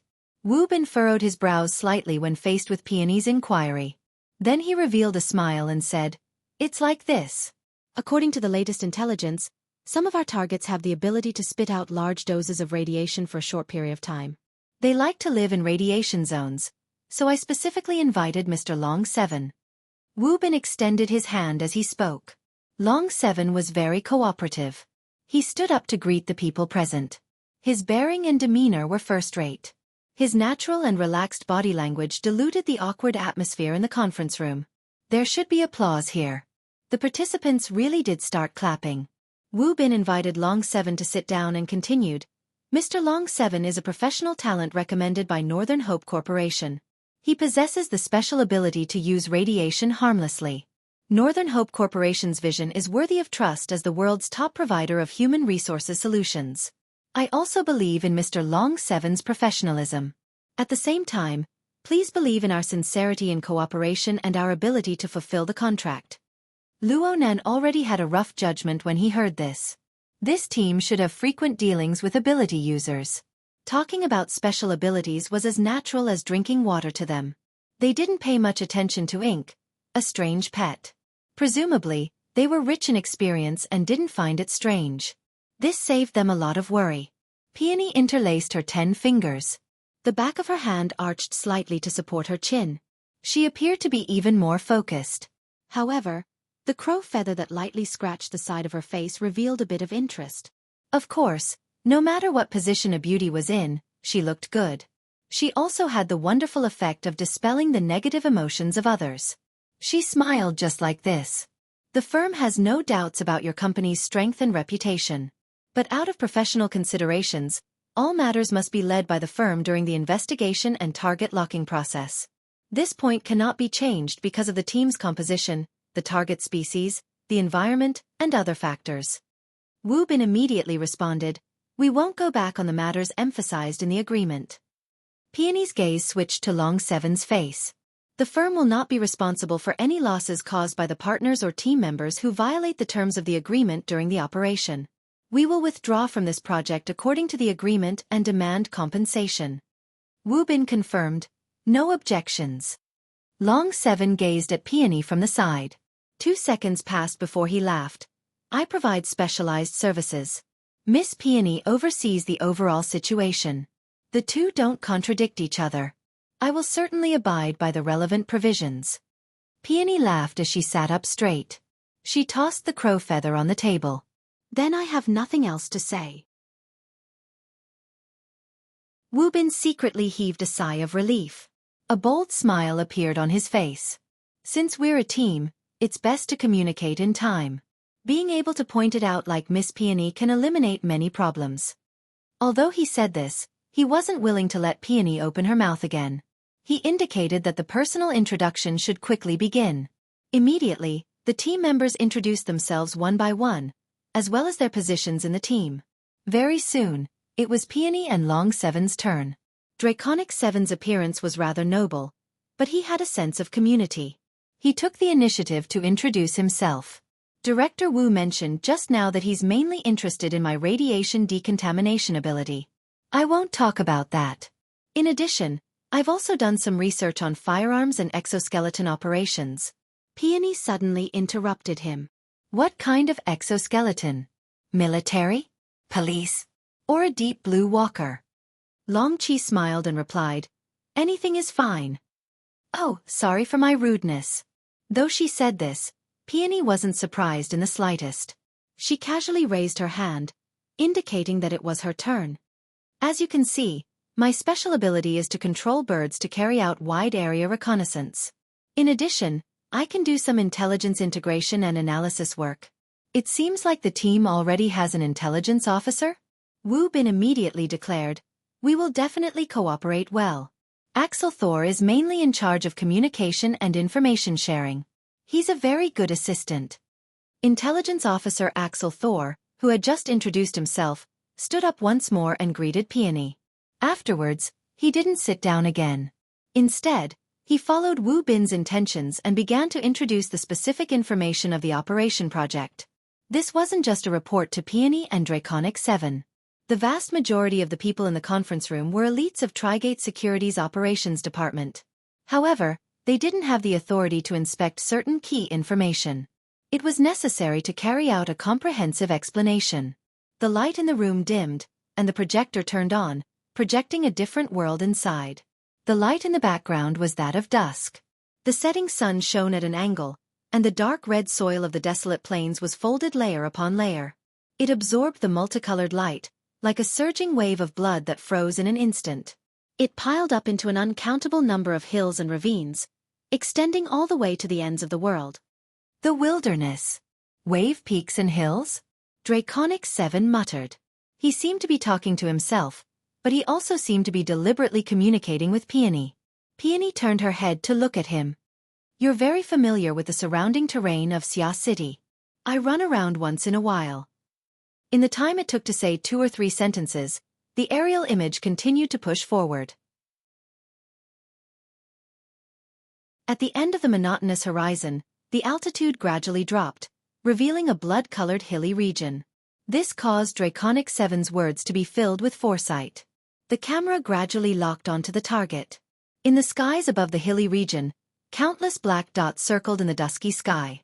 They were like a weary flock of birds returning to their nests. But when the camera zoomed in and locked onto an individual, Luo Nan's eyelids twitched even though he was far away in Acumen College's campus. The thing that appeared in the center of the projection wasn't a bird at all. It was more like an ugly and deformed bat. This was a mutant, without a doubt. The body of this bat wasn't large. Its wingspan was around 30 centimeters. Its head was like that of a small canine. Its ears were very large, its teeth were sharp, and its eyes were blood red. Its entire body was covered in grayish-black fur. The most recognizable part was the 4 claws that stretched out from the edge of the membrane-like wings. From a different angle, one could see that this monster had all 4 limbs, and its muscles were knotted together. It looked extremely powerful, and its membrane wings were more like appendages. Intelligence Officer Axel Thew's explanation intervened in time. The wing-hand bloodbat is a gregarious mutant. It normally feeds on the blood of large mammals. When it sucks blood, it injects paralysis toxins and various viruses. If the dose is high enough, it can be fatal. Its diet includes humans, as well as its own kind. A large population can be classified as a Class 2 threat. In the wilderness, vagrants generally call it pubula. It's an onomatopoeia, an imitation of the sound it makes when it flaps its wings. He turned on the sound effects as he spoke. The sound of the scene was reproduced with extremely high fidelity. Hundreds and thousands of strange bats circled and danced in the air, emitting a strange sound. It was like a large number of flags fluttering in the wind. It was a continuous stretch. Axel Thew cut out an anatomical diagram at the edge of the projection. Everyone, please take note. The wing-hand bloodbat doesn't have a vocal organ. In its normal state, it doesn't make a sound when it flies or eats. It's a terrifying assassin of the night. It only makes a similar sound when it's courting a mate. Of course, they are extremely irritable and sensitive during these times. Their destructive power is at its strongest. As he spoke, a diagram popped up below the anatomical diagram. It seemed like this person's PPT skill was maxed out. The wing-hand bloodbat is in heat. When it sucks blood, it injects a virus that is highly contagious and lethal. There have been many records of small to medium-sized vagrant tribes being wiped out by the virus.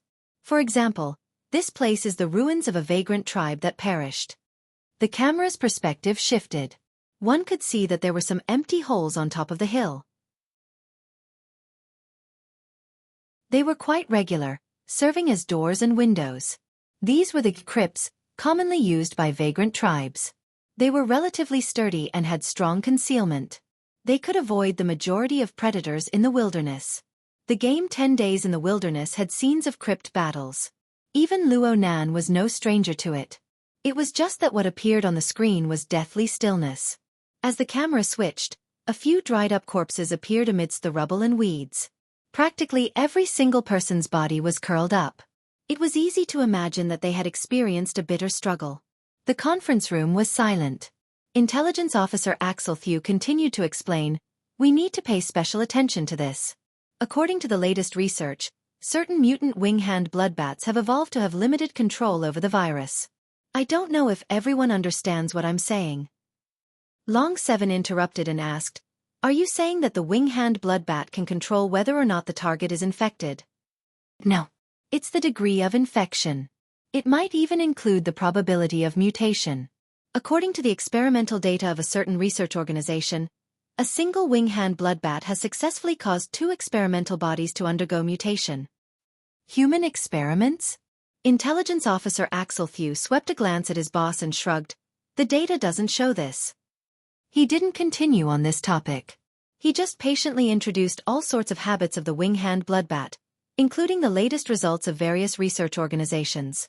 He didn't even leave out the mutant subspecies. Inevitably, he also explained the routes and areas where this mutant could infiltrate Xia City one by one. Looking back, they spent a total of over 2 hours. Acumen College's morning classes had ended by this time. Trigate Corporation probably felt that it was too long and tedious. All sorts of drinks and fruits were placed on the table. Even Ink was given a cup of water. They waited until the end with great difficulty, but a rather impressive display board appeared on the side of the projection. There were many dark silhouettes and silhouettes on it. They were roughly divided into 4 layers. The top layer was a bit sparse, but the bottom layer was densely packed. There were at least 20 of them. The images of the wilderness and the flock of wing-hand bloodbats transformed into a mass of light and entered the first silhouette in the upper left corner. This was the tempo of the conference going on for 2 days. Long Seven couldn't help but shake his head. It's quite a large scale. Isn't it better to sound the red alert now? Peony's eyes and lips were smiling, but the meaning behind her words wasn't the same. She didn't expect a direct response from Wu Bin. She directly spoke to her pet. Mr. Ink, have you woken up? Ink, who had been a wooden statue for a long time, raised its eyelids. It really did sleep under Luo Nan's orders. It only left a strand of mental clairvoyance to observe its surroundings for Luo Nan to use. Otherwise, with its lively and restless nature, it would have caused a ruckus long ago. We've already prepared lunch. I asked the 2 experts to honor us. Wu Bin had no choice but to open his mouth to explain as he invited. The wing-hand bloodbats are exceptions. Peony cast a sidelong glance. 3 exceptions. And they're still called exceptions? There were 4 layers of silhouettes on the display board. The topmost layer had a total of 3, including the wing-hand bloodbats. The second layer had 5. The third and fourth layers each had 8. There were a total of 24. There was no need to talk about exceptions. Just the fact that 24 mutants had slaughtered their way into Xia City was one of the most serious public safety incidents in the last 30 years. Wu Bin continued to beat around the bush. The threat of these targets decreases in descending order from the top to the bottom. For this reason, we designed milestones and stage bonuses. The topmost 3 have special prizes. Peony looked straight at Wu Bin's face. It's great to talk about money, but the government and military rarely engage in this sort of targeted search, right? This way we can increase efficiency. Yeah. It saves quite a bit of effort. Mr. Long Seven, what do you think? Long Seven crossed his arms over his chest and made an action that wasn't very noble. The level of modern technology is really changing with each passing day. Peony pressed down on the goblet on the table and gave it a slight spin. The blue foam of the drink hung on the wall and spun. She then raised her glass and indicated to Long Seven, "Cheers to the future of the Earth."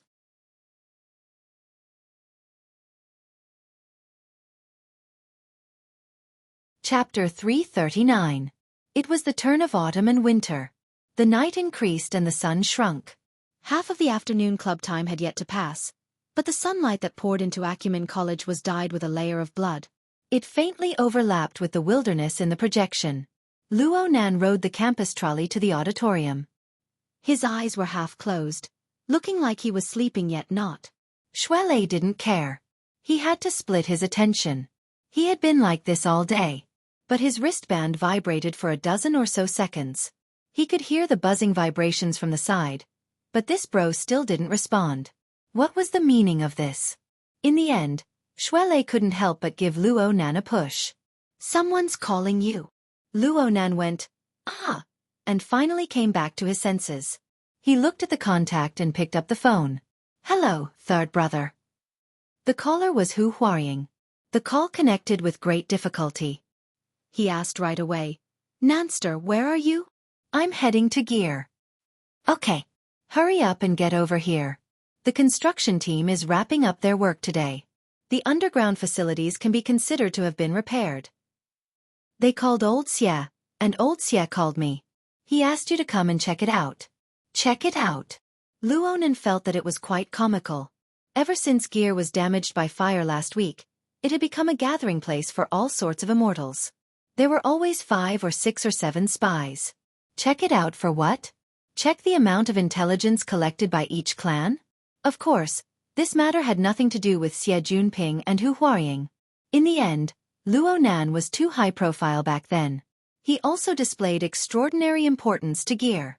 Even if there was nothing special about gear, it would still attract a few glances. Plus, this place wasn't that simple. Luo Nan's mood swayed for a moment before he responded in a low voice.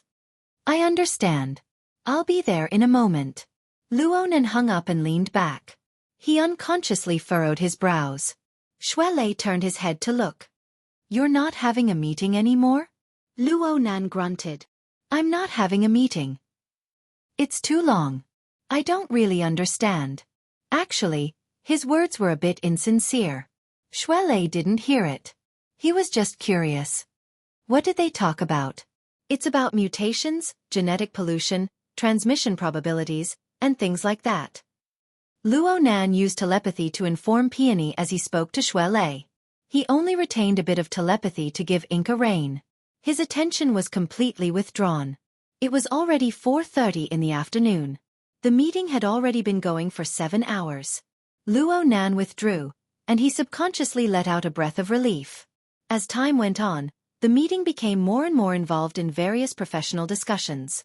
The relevant professional knowledge was too obscure and profound for a high school student. Sometimes it was like listening to a book from heaven.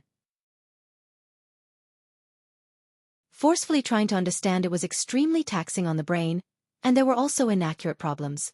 If that was the case, then it would be better to directly listen to the results. The hidden indigo trading firm had arranged it this way. Luo Nan finally understood Zhang Yingying's good intentions. If he followed the pattern of today's meeting, then he wouldn't need to do anything for the next few days. But Luo Nan had to admit that this long meeting really broadened his horizons. The professional knowledge regarding the mutants and the wilderness, as well as the relevant intelligence analysis, were mostly unheard of and unseen. It was all thanks to the remedial classes that he had taken during this period of time. Otherwise, he probably wouldn't even be able to grasp the relevant basic knowledge. Recently, you have to be careful of cats, dogs, birds, bats, and mice. Don't get hurt by them.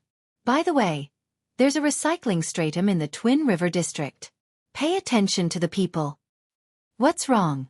Virus infection? A plague outbreak? It's not that serious. It doesn't affect normal people too much. It's mainly us. Luo Nan recalled the knowledge he obtained from the meeting and gave Xue Lei a warning. Mutants spread the virus. The stronger and stronger the infected person, the greater the probability of a mutation occurring. Ability users were the most dangerous group. Just like the storm caused by the splitting and spreading of the human-faced arachnid some time ago. Aside from a few unlucky bastards who were close by, normal people practically escaped unscathed. But many ability users of the Xia City branch were controlled by the parasite, causing a huge mess. It was an infection on the mental plane.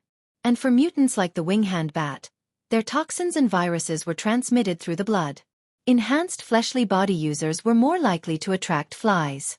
Xue Lei's teeth ached from hearing this. He grimaced in pain and couldn't help but ask for a few details. Luo Nan acted as the translator. He told Luo Nan the information he knew and selected the ones that were directly related to himself. He only requested that Xue Lei not spread it further and that he remind his family to be careful. It was fine for them to immediately contact the society if any symptoms occurred. Biohazard crisis, huh? Did the city hide it like this? If you didn't say it, there wouldn't have been any news at all. Oh right, is there a problem with you saying these things? I did sign a confidentiality agreement. Luo Nan laughed and waved his hand. The agreement clearly states that the hidden indigo firm and its shareholders have the right to know and follow up on relevant developments. They also have the right to notify relevant stakeholders at their discretion. But it shouldn't cause any social impact. Isn't that fine? Social impact. Xue Lei didn't quite understand. Don't go on the various authoritative media outlets. Rumors don't reach a certain scale. This should be fine. Xue Lei let out a sigh of relief, but he couldn't help but laugh in spite of himself. This agreement isn't worth a fart. It can be considered an unequal agreement. This clause was indeed extremely vague. If one were to force the words out, Then the scope of knowledge could be expanded limitlessly. The Xia City branch was a shareholder of the hidden indigo firm. It was also a relevant public welfare party. And Shuelei was also a member of the society. There was no problem in terms of legal principles. It was unknown how many times Peony had used this sort of method in the meeting to torment Wu Bin to the point where he wanted to cry but had no tears. This was another harvest of Luo Nan's today. Aside from professional knowledge, it also included methods and techniques for handling matters. Peony, Long 7, Director Wu Bin, Intelligence Officer Axel though, and the others had done a very good demonstration of this. Luo Nan spoke to Shuelei, expressing his emotions. Swords and blades, killing silently. Just what are these people's brains made of? He truly admired Luo Nan. Luo Nan had experienced many things ever since he entered the inner world. He was always in the eye of the storm, and he was always the target of concentrated fire. There were many times when he needed to be at the forefront, contending against his opponents and negotiating with his teammates. There was no room for buffering. Reality proved that he wasn't a natural leader. To a certain degree, he was even lame. Ever since he was 10 years old, he spent the vast majority of his time in experiments, burying his head in research. His personality was introverted to the point of being autistic. He had no concept of certain things at all. He could only follow his feelings. There were many flaws in his actions, and there were many times when he was courting death. Fortunately, his luck was decent. He had the support of the power bestowed upon him by formatting theory. He also had the help of He Yueyin, Zhang Yingying, and even big shots like Ouyang Chen. Otherwise, he wouldn't have died a violent death on the streets. Instead, he had stumbled his way through life until now. As for today's meeting, Luo Nan stayed behind the scenes, a rare sight. Only a strand of his mind was tied to ink. He kept his mouth shut, only bringing his eyes and ears. His experience along the way was truly pure observation, and he truly benefited from it. This was especially true for Peony and Long 7. Peony had a strong ego, but she was very good at using her beauty to conceal herself. Long 7, on the other hand, was a needle hidden in silk. His sharp and arrogant aura was hidden under his confident and noble words and actions. The two would sometimes oppose each other with equal harshness. Sometimes they would cooperate closely. Even a seasoned character like Wu Bin was brought into the rhythm of the entire meeting. The title of team leader had long since ceased to exist in name. The attraction of this sort of scene was much stronger than the dry classroom teaching. Peony and Long 7 were both in their 20s, but their reserves of knowledge, their behavior, their words, and even their personalities made Luo Nan feel that it was wonderful. He was very envious. And perhaps even a bit inferior. There was a difference of 6 or 7 years in age. Was the difference that big? Would he be able to reach this level if he trained for another 6 or 7 years? All right, it seemed like there was a glimmer of hope. Another call came in just as Luo Nan was describing the situation in the meeting to Shuelei. This time, the call came from a different channel. It was a vibration from the Hexa ear. It was Zhang Yingying. After the call connected, this sister excitedly cut to the chase and asked, "Did you shock them?" Shocked. Luo Nan sighed from the bottom of his heart. Your firm is full of elites. That Peony is really amazing. She seems to be from our school? Hey, you jumped into the sea to catch lobsters. Now you're being modest? Don't just praise others. What about you? Me. What else can I do? I was just pretending to be a crow there. Crow my ass. I think you're the one who's lost your mind. Bro, you're the core of this project, okay? It doesn't matter if they're elites or not. If you don't say anything, are they playing hide and seek in Xia City? Zhang Yingying's mood drifted erratically. She had been laughing and joking earlier, but now she was resentful that Luo Nan didn't live up to her expectations. The firm outsourced this project to you because of your mental sensing ability. All the work revolved around you.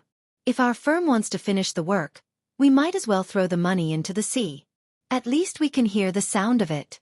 Luo Nan didn't know how to respond. This was different from their previous bickering. Zhang Yingying was completely standing on his side. She had said everything that needed to be said. It would be a bit rude for him to refute her. He was silent for quite a while, but Zhang Yingying let out a sigh. She slowed down first. I'm not blaming you. I just feel that this opportunity is very good. It's more or less tailor-made for you. You handled things like a game. This. You can't treat the invasion of mutants as child's play. Describe. I'm just describing, okay? Haven't you noticed?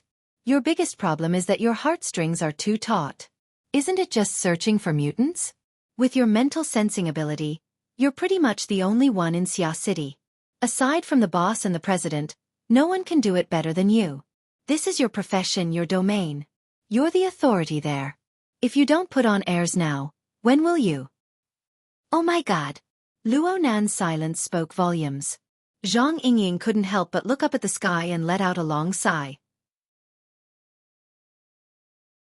You were at Frost River Reality and Ocean Sky Cloud City. Your performance was pretty awesome. You blocked people until they went crazy.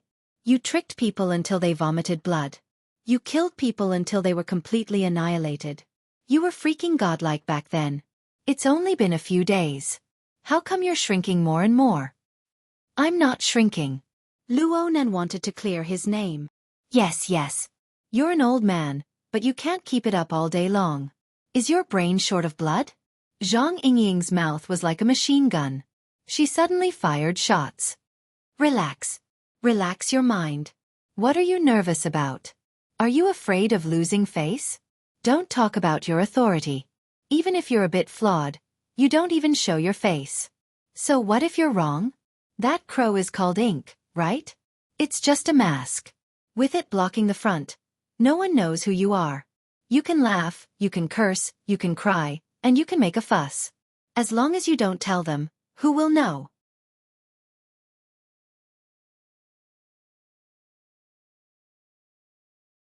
Chapter 340. Zhang Yingying stuttered a bit when Luo Nan really asked. She had spoken with a wave of emotion in an attempt to arouse Luo Nan's emotions. She didn't pay attention to what came before and after. She never expected that Luo Nan would be numb to the extreme. He even had the leisure to ask a question. Zhang Yingying had no choice but to make up a story on the spot. Look, people wear masks. They have an extra layer of protection. With protection, it's easier to let go. Isn't there a school of performance that lets people wear masks on stage? That way, the expression of the body is more important. You don't need to worry about your face or your appearance. The audience will naturally imagine things. Isn't it said that imagination is more perfect than reality? Zhang Yingying's logic was already a complete mess when she spoke to this point. Even she had to cover her face. But she never expected that Luo Nan would really be led into the ditch by her. So you're saying that this is a performance and I'm going to manage a new image? This will reduce the pressure? The power of his imagination had exploded. Zhang Yingying's collapsed logic was inadvertently salvaged by Luo Nan. She immediately seized the opportunity and fiercely nodded from the other side. Yeah.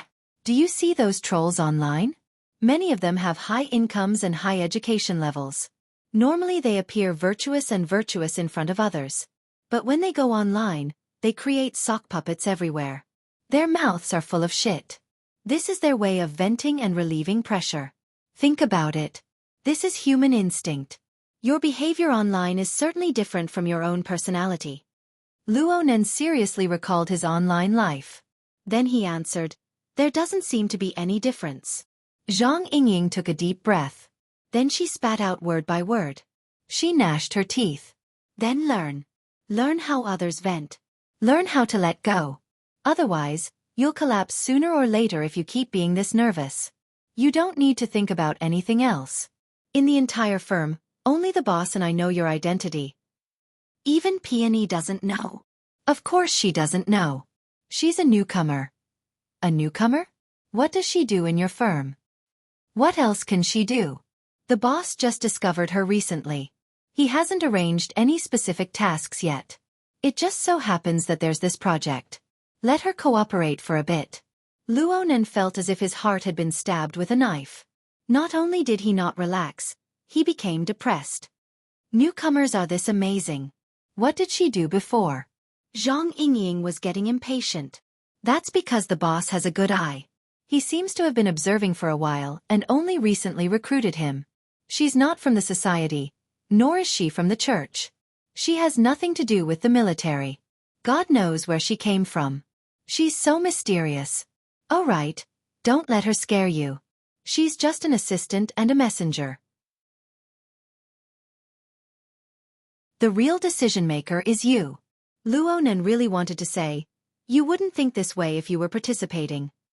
But he suddenly felt that something was wrong when the words reached his mouth. It was the same topic, but Zhang Yingying's emotions were much more intense than last Sunday. She was obviously not calm. As soon as this thought arose, the words that came out of his mouth also changed. You don't like this peony too much? Zhang Yingying fell silent. Luonan recalled Zhang Yingying's attitude and suddenly realized, you can't be fighting for favor. Jealous of a newcomer? Go to hell. Zhang Yingying was really angry and hung up the call. Luonan grunted, but his judgment became firmer. He could judge from Zhang Yingying's character and words that she should have a very special position in the hidden indigo firm. She was doted on by Her Majesty Empress Wu. And the newcomer peony had suddenly appeared. Her conduct was very brilliant, and her abilities were very strong. She probably gave Zhang Yingying a sense of crisis. These thoughts were very subtle. Perhaps Zhang Yingying herself didn't even realize it, but Luonan had rashly pointed it out. Honestly speaking, this was very rude. Hanging up the call was a light punishment. It was good enough that she didn't blacklist him. Luonan scratched his head. He began to have a headache about how to apologize to Zhang Yingying. But in the end, he wasn't someone who could speak well. In the end, he could only leave a message on the psychic wave network. I misspoke. I'm sorry. Also thank you. I understand. Luonan assessed himself. The first few words were very clumsy, but they were very sincere. But the last few words had a fake meaning. Understand? The reasoning was clear, but his thoughts were far from clear on how to do it. Most of the time, Luonan felt that doing these things didn't have much meaning.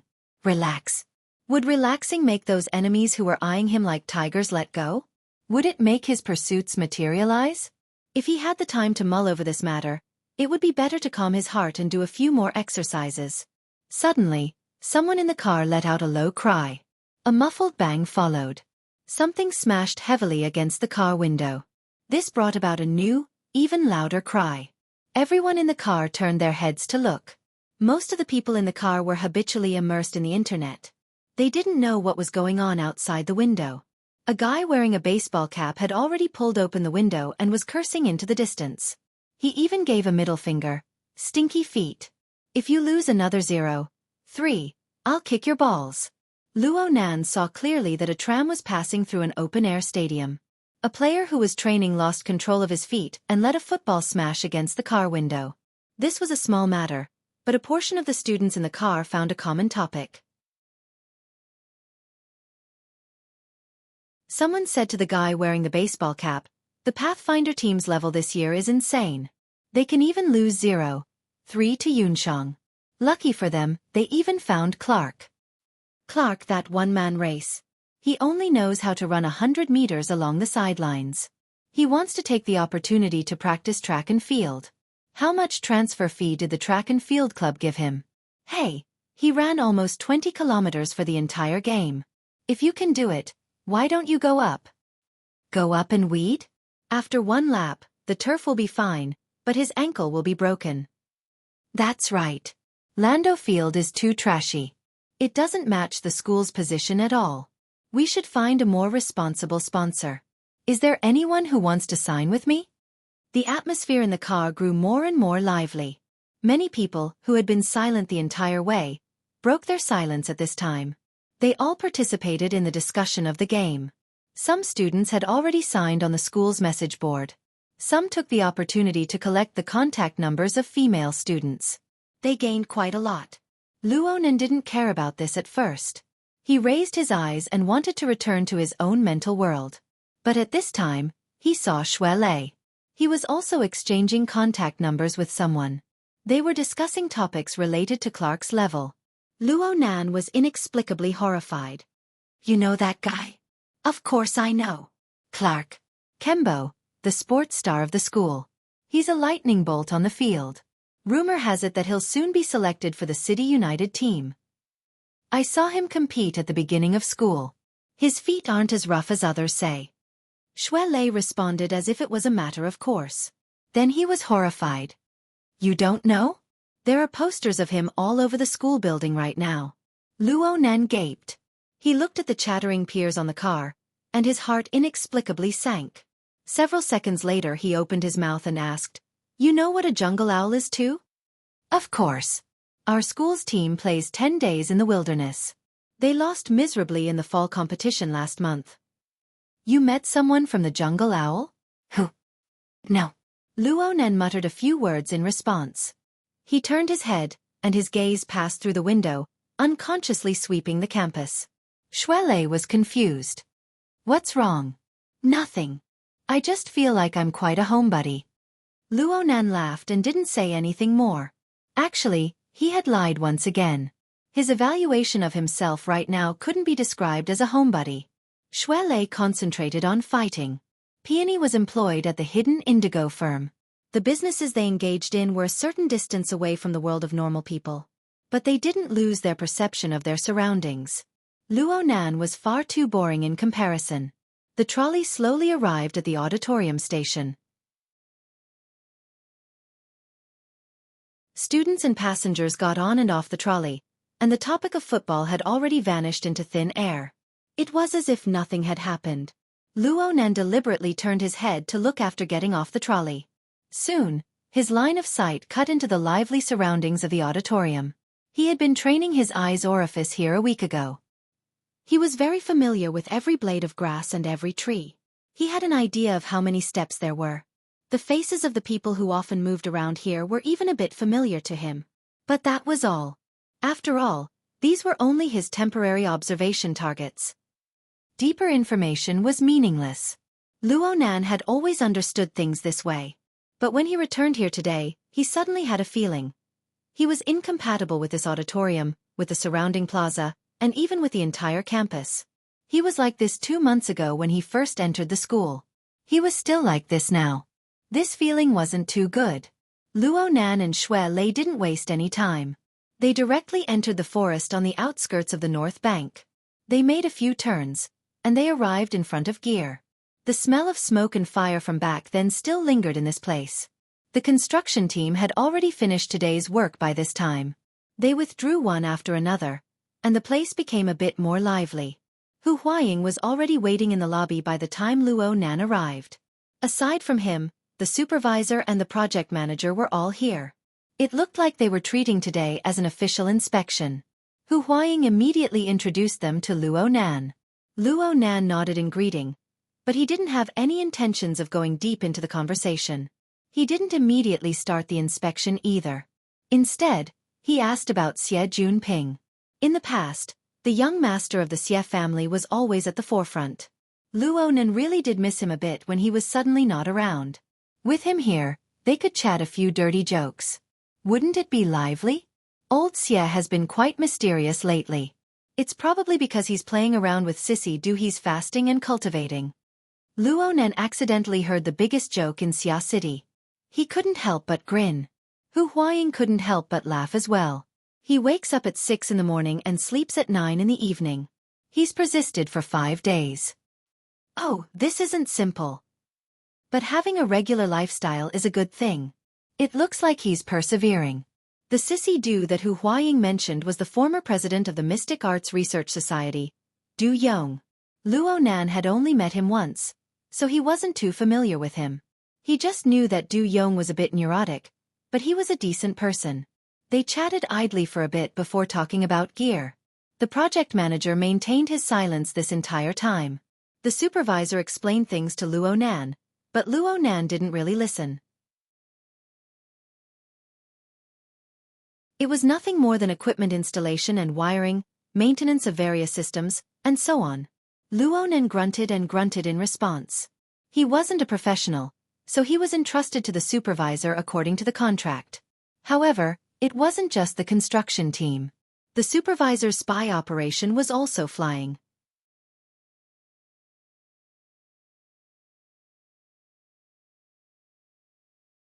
Chapter 341. Luo Nan recognized that gear was currently attracting flies. In Acumen College, Gear possessed a bit of a mysterious color. Even Xie Junping, a layman, had heard of names like the Ritual Society. He said that it was very suitable for carrying out mystic rituals. Then there was Luo Nan. It was hard for the professionals and experts to not feel that something was fishy. Actually, the Xia City branch had already made an assessment before the spies from all walks of life flooded in. They also said that the structure of the building was out of the ordinary. As for where the specific beauty lay, they were unable to come to a conclusion for a while. Because of this, He Yuan suggested that Luo Nan follow the principle of opening up is better than blocking, and let the spies in first. This way, they could not block everything and let the people from all walks of life speculate in their hearts. The matter of headquarters could serve as a warning. This was a smart method, but it was also a cowardly move. Luo Nan acted according to He Yuan and the others' instructions for a week. He turned a blind eye to the spies' actions on the surface, but in reality, he was fretful in his heart. He could not stop the spies from all sides. He could only swallow his anger, but this did not mean that Luo Nan would treat the spies well. He already had a plan in mind. He let the supervising engineer do as he pleased and let him wander around the underground space. He did not express any opinions or emotions for over half an hour. The sky was already dark. The supervising engineer and the project manager were completely unable to grasp Luo Nan's pulse. They were unable to continue. Hu Huaying could roughly see Luo Nan's attitude at this time. She stood up and said a few words, sending the supervising engineer and the project manager away. After waiting for the outsiders to get lost, Hu Huaying asked, "Nanster, is this project not to your liking?" Luo Nan shook his head. "I don't understand professional matters, but there's nothing to be dissatisfied with. Let them continue to repair it. You know, this place is of great importance to me. It would be fine if nothing happened, but if something did happen, I need to take some precautions. When that happens, I won't be able to find outsiders." Old Xie said that this construction didn't restore the previous defense system. He wanted you to personally design it. You certainly don't lack professionals. Hu Huaying giggled, more or less flattering him. Last week at Ocean Sky Cloud City, he saw with his own eyes how the arrogance of the young master of the He family was suppressed. No, he wasn't suppressed. The flames were extinguished on their own. The group of people surrounding Luo Nan were all very mysterious. Perhaps they had great backgrounds. Especially He Donglo's older sister. According to their later understanding, she really was He Donglo's older sister. She had just retired from the special forces and returned home. Who would have thought that she and Luo Nan would play together? In the past, she was a bit puzzled by Xie Junping's attitude of trying to befriend Luo Nan in every possible way. But now it was different. If he was given a chance, he would be 10 times more enthusiastic than Xie Junping. No matter what was said or done, the Xie family was still the #1 business group in Xia City. The Hu family was a level lower. If the Hu family worked hard to catch up, it wouldn't be an exaggeration to say that the Hu family worked 10 times as hard as they could. At this point, he had another thought. Old Xie didn't take good care of this person and instead went to play mysticism with Sissy Du. Was he relying on his relationship with him to stabilize, or was he trying to cater to his preferences in another direction? While he was thinking, they walked out of the fire escape and entered an open space. The light was dim. There were no lights to illuminate the place. A dark and gloomy sky hovered above their heads. Hu Huaying had been leaning here for several days now. She had a clear understanding of the architectural layout of gear and the maintenance process. She swept a glance and said, "The atrium here is a bit messy. It's hard to avoid some junk falling down during the repairs. We have to wait until the end to clean it up." Luo Nan grunted and raised his head to look up. Gear had 7 floors underground, 4 floors above ground, and a half-sealed rooftop. There were a total of 12 floors. Right now, they were on the lowest floor, looking at the ceiling of the atrium that was several dozen meters high. The architectural layout of gear was different from the vulgar. Only an architect or an insider like Luo Nan could understand how extraordinary it was. And the directions and angles were all different. However, for many people, the deepest impression they had of gear was the almost paranoid circular, stacked nested structure inside gear. And the most eye-catching of the series of structures was the perfectly straight atrium that connected all the floors before Luo Nan's eyes. The atrium of gear was different from most similar structures. The atrium of gear was located on the westernmost side of the building. Its edge was the outer wall of the building. Its height exceeded 50 meters, and the area it occupied wasn't small. If the lighting wasn't turned on and the angle of sunlight wasn't suitable, the pitch-black hole would be very frightening when looking down from above. Thinking about it in a crooked way, this was a good place to commit suicide. The outer wall of the atrium was surrounded by high-strength bulletproof glass, most likely to prevent similar situations from occurring. Every floor didn't leave a single gap. Jumping down really required skill. Luo Nen stood at the bottom of the atrium and raised his head to look at the sky. He could see the evening sky. The dusky sky was smeared with colorful paint. Aside from a sliver of the setting sun, the only thing that could be seen was the lights of the metropolis. The atrium had a diameter of 12 meters.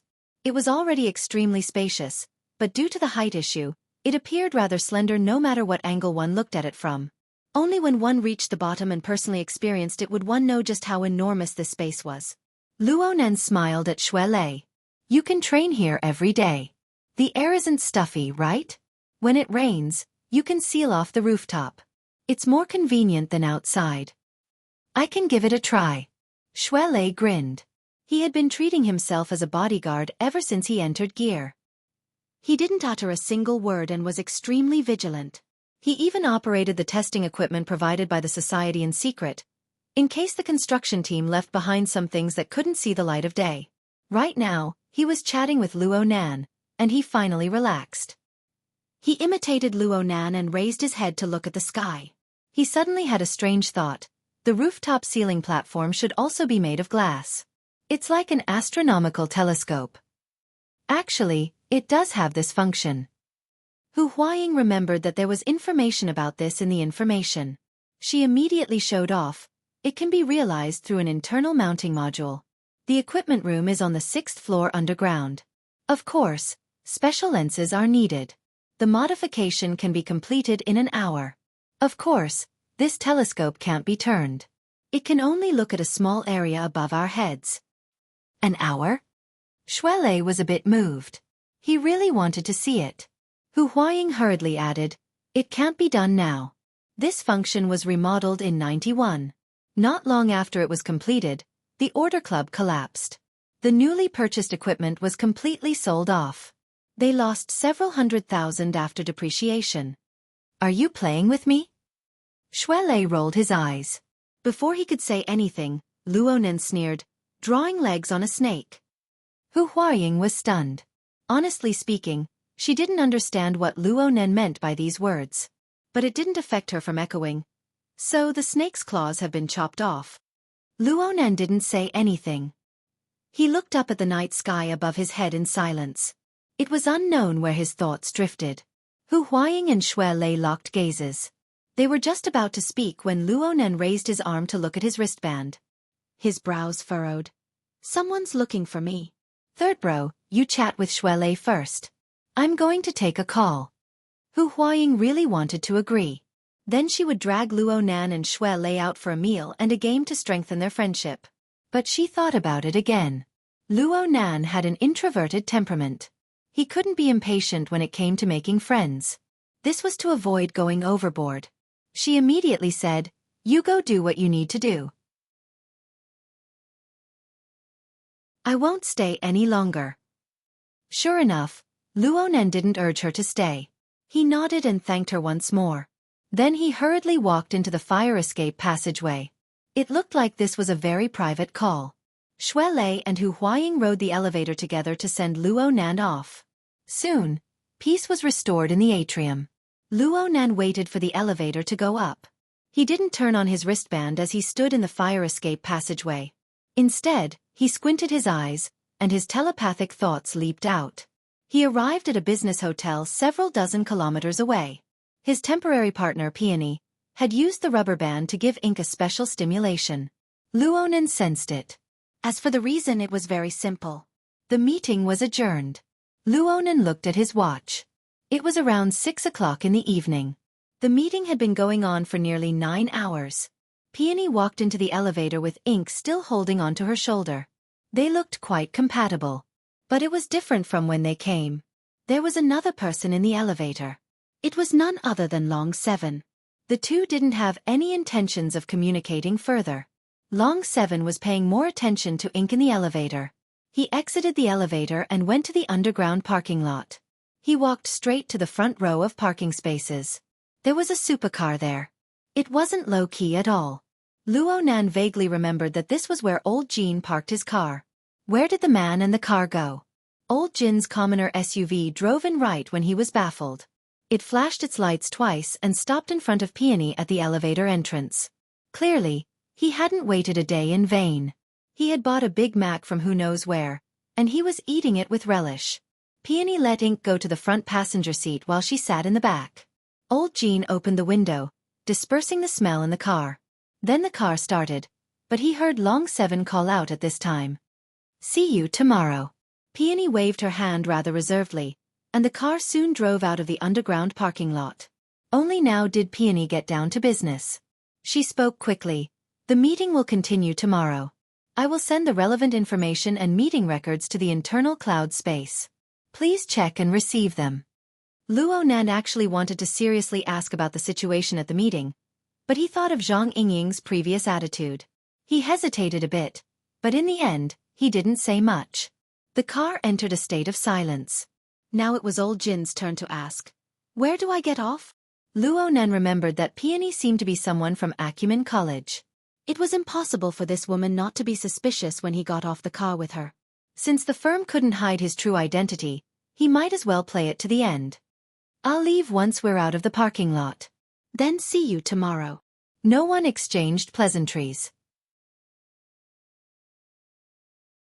They waited for the car to drive onto the main road, and Ink jumped out of the car.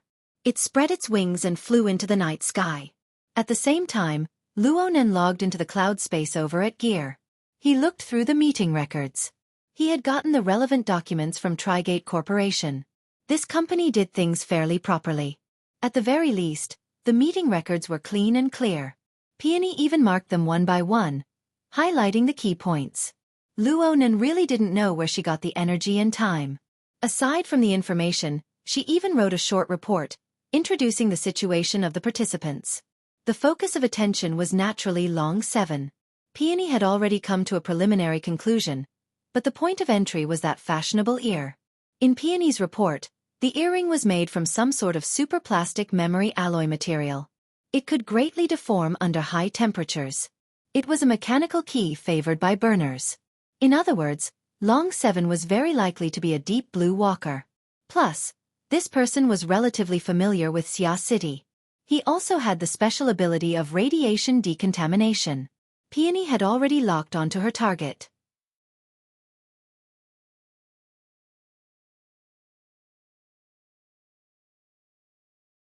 Chapter 342. It had only been a few hours, and he had been skinned? Luo Nan grinned and looked at Peony's report in detail.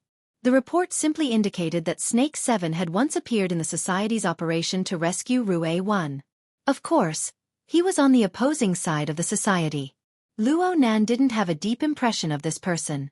After all, 7 or 8 deep blue walkers had gathered that night, and there were many casualties.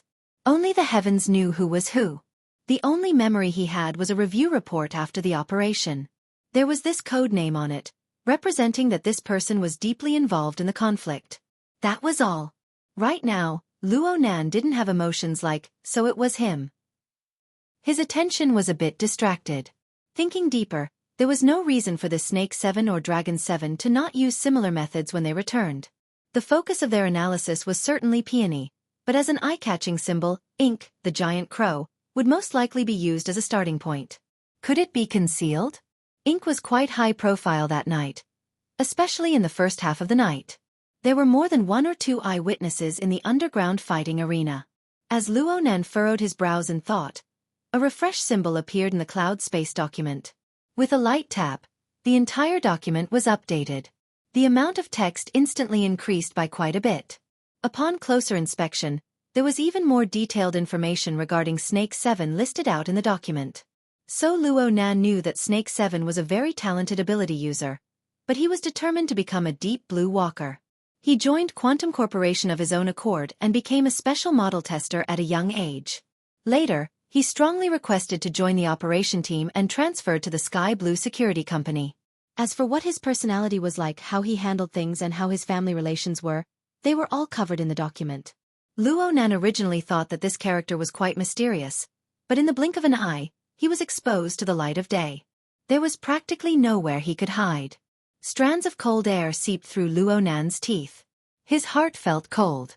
He withdrew from the cloud space, his mind a bit chaotic. But one thing was very clear. With his current fame, special position, and use, every intelligence agency would absolutely not let him go. One small clue would reveal the general trend. From the perspective of Snake 7's fate, perhaps every intelligence agency had a document regarding him on their desks right now. They were constantly updated. Each and every one of his actions would be like Snake 7's. He would be completely exposed to the eyes of others. There would be no more secrets to speak of. Luo Nan stood at the bottom of the atrium in a daze. A few dozen seconds later, his wristband vibrated. Xuelei called. "I'm training in the open space in front of gear. Just give me a shout when you get home." "Oh." Luo Nan responded subconsciously. Then he came back to his senses and expressed his refusal. "It's already dinner time. You can go back. You don't need to wait for me." School had already ended. The reason Xuelei said this was because he understood Luo Nan's pace of life. Luo Nan's training time was around this time every day. He needed to attend classes and study, so he made up his mind to stick to it. "It's so boring to go home alone. It's better to go together." Luo Nan spat. "Then we'll separate at the school gate." Right now Luo Nan was living at his aunt's house, while Xuelei was in the Twin River district. One went east, and the other went west. It would be strange if they went the same way. At the end of the day, Xuelei was still focused on being a bodyguard, afraid that shameless people like the headquarters would appear again. Xuelei also felt that it was quite ridiculous, so he asked, "Speaking of which, when are you going to be independent? You don't have to go to the hospital for treatment now." "Auntie isn't afraid that I'll go for treatment. She's afraid that I'll suddenly go in for treatment again." Luo Nan knew that his health credit had gone bankrupt, and he was unable to explain the concept of the coupling of soul and flesh to Mrs. Luo Shuqing. He could only place his hopes on someone else. "My cousin will be back next week. I'll give it another try with her attracting the firepower." The two chatted a bit more, and Xuelei went to practice boxing. Luo Nan was actually quite envious of Xuelei's current state. This week, with Xie Juanping's help, Xuelei had already changed his relationship with the society. Xuelei had no worries in the future. Aside from being Luo Nan's bodyguard every day, Xuelei had a large amount of time to spend on martial cultivation. Compared to his close friend, Luo Nan's mood fluctuated quite a bit. Especially now, he was stimulated by the intelligence file. His heart was quite restless, and he didn't have the mind to think about practical matters. He paced a few steps under the atrium before raising his head. In a daze, the perfectly straight atrium and the ring-shaped night sky were like a prison, sealing him inside. No, that's not right. How could there be a prison in his mother's work? Luo Nan's thoughts changed when he thought of his mother. He looked at the atrium again. The structure was one and the same. It went from the bottom to the top, as if it led to the depths of the starry sky. It was limitless. When all was said and done, those thoughts just now were born from fear in his heart, drawing a prison. Luo Nan shook his head and scattered the illusions. He looked at the time. There were still a few minutes until the appointed time. He sat down cross-legged and recalled the breathing technique personally taught to him by Gym Master Xiao. He tried to calm his mind. Several breaths later, the tides of his mind did indeed calm down a bit. He even closed his eyes and began to move his mind. The energy within his body was polished, and the heart lantern of the eye's orifice burned with brilliance. Gradually, the distracting thoughts in his mind were burned to nothing. According to coupling theory, there were two relatively complete gears in the structure of Luo Nan's body and soul. One was soul strength born from formatting theory. It had long since surpassed the limits of what the fleshly body could endure. Its power was great and difficult to control. Luo Nan relied on the hollow depository function of the external neuron to form a stable structure.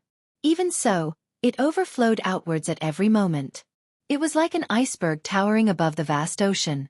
It was vast and majestic, and the pressure it exerted was extreme. Luonan gave it a name. It was called the God Gear. The other was the structure of the eye's orifice. Xiao Shenyu imparted a technique that relied on the natural wonders of the human body. It also happened to borrow Luonan's special circumstances to construct a brand new medium for transferring and refining soul strength. It formed the heart lantern of the eye's orifice and stimulated the potential of the human body. Luonan called it the body gear. According to Gym Master Xiao's words, the cultivation of the eye's orifice was only a beginning in the cultivation of the fleshly body. Compared to the towering iceberg and vast ocean of the God Gear, the eye's orifice could only be described as a small reservoir. It played an auxiliary role. The God Gear and the body gear built an embryonic order frame within Luonan's body. They meshed with each other through the method of coupling, influencing each other. Though the frame was formed, it was still simple and crude. It relied more on external objects. Without the suppression of the external neuron, it was guaranteed that Luonan would be instantly faced with a calamity. Even with the external neuron suppressing him, electricity and fire flowed between the God Gear and the body gear. Their energies clashed, and several thunderclouds and storms swept through every day. It was hard for outsiders to understand the suffering within. It was precisely these dangers hidden deep within Luonan's body that left no leeway for trial and error. There were no sentiments to speak of. They forced Luonan to use the most focused attitude to carefully cultivate his foundation, to fix the fragile balance bit by bit. As long as he began to cultivate, all trivial and distracting thoughts would be annihilated into a puff of smoke. It was quite worthwhile to use them to dispel negative emotions. Luonan no longer had the concept of time once he entered the meditative state. Fortunately, Luonan remembered that he still had training classes to attend. He only did a bit of maintenance on the structure of the eye's orifice. He dissolved the overly powerful interference power of electricity and fire, and then he finished his homework. His senses were exceptionally sharp when he entered the meditative state. His mind was tranquil, and all the surrounding information entered his mind. He felt a marvelous sound seep into his ears. It was like the fine ticking of the minute and second hands of a clock. It rotated in circles, without beginning and without end. Luonan was not surprised at all. From his perspective, this was the breathing of gear. The building had 12 floors above and below the ground.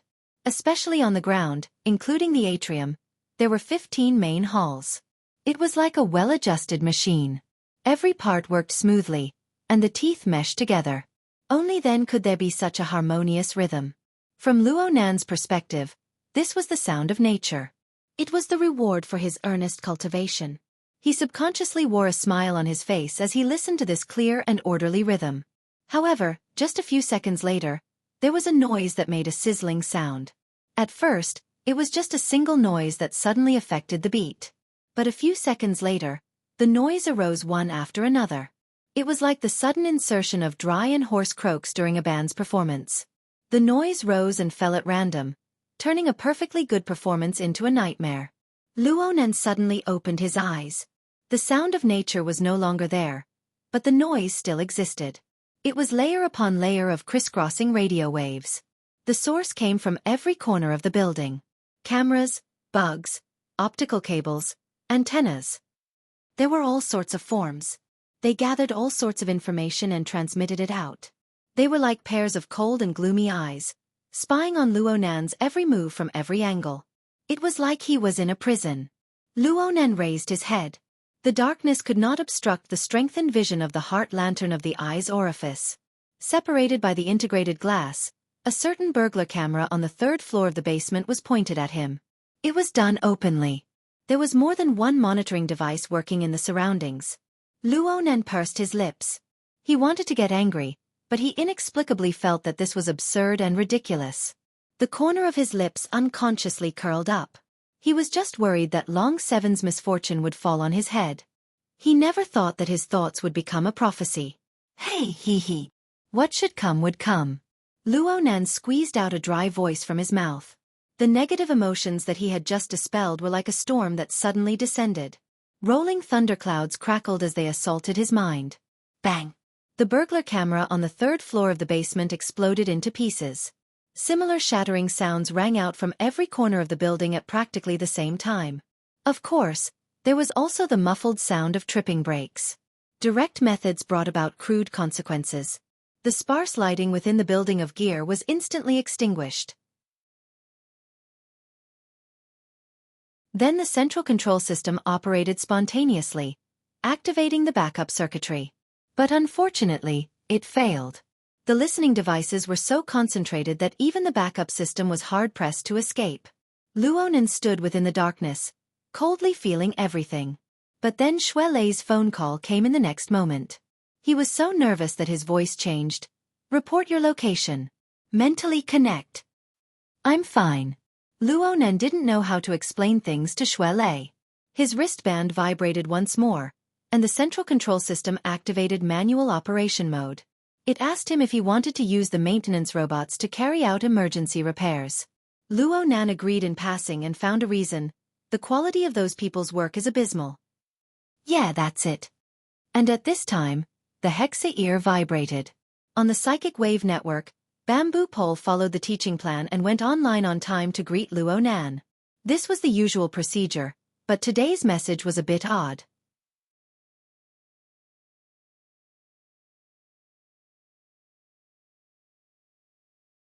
Chapter 343. Luonan was stunned by the inexplicable message, but he soon connected it with the unforeseen event from before. How did he know? "They're spying on me." "Oh, I think they told me about it a few days ago?" The direct logic aroused his anger, but a portion of his blurry memories became clear. The two sides collided, turning into a wave of meaningless emotional turmoil. Yes, He Yuan had proposed to install monitoring and alarm equipment in gear at the beginning of the Xia City branch's testing. This was to deal with unusual situations. Luonan agreed at the time. Bamboo Pole was responsible for the installation, and he even integrated the control system into his wristband. This was great. When Bamboo Pole lost his temper, he didn't differentiate between friend and foe. He killed them all. Luonan wanted to leave a message in reply, but he didn't know what to say. He only said a few useless words after a while. "It's nothing." Hee, if it's nothing then it's nothing. Are we still going to class today? Bamboo Pole's attitude really wasn't that of a qualified teacher. He had always been like this. The training courses arranged by He Yuan had been going on for nearly a month now. Paper cuts, soul strength activation techniques, had become extremely simple due to Luonan's achievements in coupling ability. He was the first to finish. He Yuan's world order in and out of the psychic wave network had finished 2 days ago. Crag Burst and Red Fox's practical courses needed to be adjusted due to the changes in the situation, including Luonan's increase in ability. They had yet to officially begin. Only Bamboo Pole's Notes on the Most Important People of the World class was still progressing steadily. Emotional turmoil wasn't a reason to refuse class. Luonan replied, "I'm on. Can we start now?" "No problem." Bamboo Pole immediately skipped over the unpleasant matters. As usual, he sent over a set of pictures of people, videos, and other image materials. He confirmed the main content of today's class, and then he activated the video call function. He raised his hand in greeting, and then he started chatting face-to-face with Luonan. Bamboo Pole was the only one who spoke most of the time. The content was probably, "Don't be fooled by his sanctimonious appearance. In fact, his lovers are all beautiful. Don't be surprised." This was Bamboo Pole's usual teaching method. It was known as teaching through fun. This bro was the most knowledgeable fellow Luonan had ever seen. He usually presented himself as a hacker, and he conveniently searched for all sorts of beautiful women. But he had deep attainments in religion, history, mystic arts, and so on. He was also a master paparazzi. His class was mainly about characters. He would only talk about 2 or 3 characters in each class, sometimes even just one. He would talk about official matters, trivial matters, news, gossip, and so on. There were many different levels and angles. Often, after a class, the characters he talked about would stand out and be hard to forget. But in terms of progress, it was really slow. Looking at the course plan, He Yuan's course capacity was about the same as his. However, the former's course had already ended, and Bamboo Pole's 100 characters hadn't even talked about half of them. Bamboo Pole said bluntly. If you learn half of these courses, if you're really interested, you'll find out for yourself. Even if you don't want to learn, you'll learn it anyway. If you're really not interested, you can just treat it as idle chatter and have some fun. This way, the curriculum can be long or short, and it can be adjusted at any time. He knew very well that Luo Nan's mood wasn't right today, so his lecture was relatively simple. The content of the lecture didn't unfold. In the end, he even took the initiative to ask, "Why don't we stop here first?" Luo Nan woke up from his absent-minded state. He knew that he wasn't paying attention. He was quite embarrassed, so he promptly apologized. Bamboo Pole responded with a beaming smile. "No need to be so formal. Actually, I'm just an intelligence agent that serves the boss. I'm in charge of pushing information. If the boss has time, then I'll report a bit more information. If he doesn't have time, then I'll report a bit less. The boss has been quite busy lately, right?" Luo Nan was helpless. The group of people who participated in the Frost River reality incident would call him boss every now and then. This was originally Red Fox's way of mocking him in Hiyuan, but it had grown louder and louder these days. The malice had been erased, and it had become a nickname that everyone knew. For a mischievous person like Bamboo Pole, he wouldn't feel comfortable if he didn't call him a few times a day. Luo Nan could only ignore him, but Bamboo Pole was right. Luo Nan had been courting death these past few days. He had found worker Zhai to be his tutor, learning the relevant knowledge of engineering. The amount of time and energy required to have some accomplishments in this major subject was far greater than a package of crash courses. However, his bad mood today had nothing to do with the pressure of learning. Right now, Luo Nan wasn't in the mood to attend classes. He really wanted to communicate with someone, but he didn't know where to start. He subconsciously flipped through the information on the person he had just obtained. This person's name and past deeds were all forgotten after a single glance. However, Bamboo Pole's habit of organizing the information from multiple angles and layers made Luo Nan make some associations. How many bugs were piled up in this information? The corner of Luo Nan's lips twitched. Does every famous person do research like this? Most of it is public information. Of course, a lot of it is the sweat and blood of paparazzi. Bamboo Pole raised an eyebrow. You're only average in this course. Otherwise, you could use it as a template. It wouldn't be a problem for you to become the #1 paparazzi in a large entertainment media company. Luo Nan suddenly had a strange thought. I can be considered a famous person now, right? To a certain extent, yes. Then, Brother Bamboo Pole, what kind of person am I? How do you research me? Luo Nan actually wanted to know just how much he had exposed to the various intelligence agencies. However, his ability to express himself was truly worrisome. It caused Bamboo Pole's understanding to be a bit off. Yo, you feel confused about life. You want to do a self-analysis? Luo Nan wanted to correct Bamboo Pole, but he had second thoughts. Zhang Yingying's words had made his mind restless before he came to gear. His terrible mood had been buried ever since then. It would be good if he could get to the bottom of it. You can say that. On the other side of the screen, Bamboo Pole sat on an ergonomic chair. He adjusted himself into a comfortable position. I've mentioned the method of researching people to you before. It's nothing more than the 3 aspects of nature, society, and psychology. Luo Nan nodded. It was true that he had learned this before, but it was quite complicated when he actually began to delve into it. Bamboo Pole chuckled. You asked in a hurry. I wasn't prepared. However, since you asked, let's treat this matter as material. Let's do a simple analysis. Okay. Luo Nan was indifferent. Let's first talk about your problem. A normal person, a person of society, has an instinctive mentality of privacy and a mentality of vigilance. People pay attention to other people's evaluations of themselves, but they very rarely take the initiative to ask others to judge them, unless they want to show off, or they lack self-confidence. This is the meaning of asking for guidance. And all of these are considered morbid. Luo Nan grunted and couldn't help but laugh. Let's just ask for guidance. It looks like the symptoms are a bit lighter. Bamboo Pole shook his head. There's no need to ask me. Ask yourself. Ask yourself right now. Ask yourself. How is your body's condition under natural conditions? Is it vigorous like a dragon or fierce like a tiger? Or do you have a hidden illness? Ah. Be frank. Your body hasn't completely recovered yet. Luonan couldn't do without the external neuron right now. The difference in scale between the god gear and the body gear was a stubborn illness. This was especially true for the uncontrollable growth of his mental strength. He still had no clue as to how to solve this problem. Fortunately, the number of human-faced arachnids that wandered through Xia City was gradually decreasing. Otherwise, Luonan might really explode if the wraith sign of the Blood Flame Order doubled in hunting speed. He had learned the acupoint cultivation technique from Gym Master Xiao, but he was unable to digest it on a large scale. Bamboo Pole didn't ask further. He changed the angle. What's your situation like in terms of social conditions? This time, Luonan didn't hesitate. He answered, not good. Although he had the Xia City branch behind him and quite a few friends, Headquarters, Quantum Corporation, the Order of Justice, and the Blood Flame Order were all latent threats. If all of them were to explode, even 10 Luonans would turn to dust. In terms of psychological conditions, forget it. It's obvious.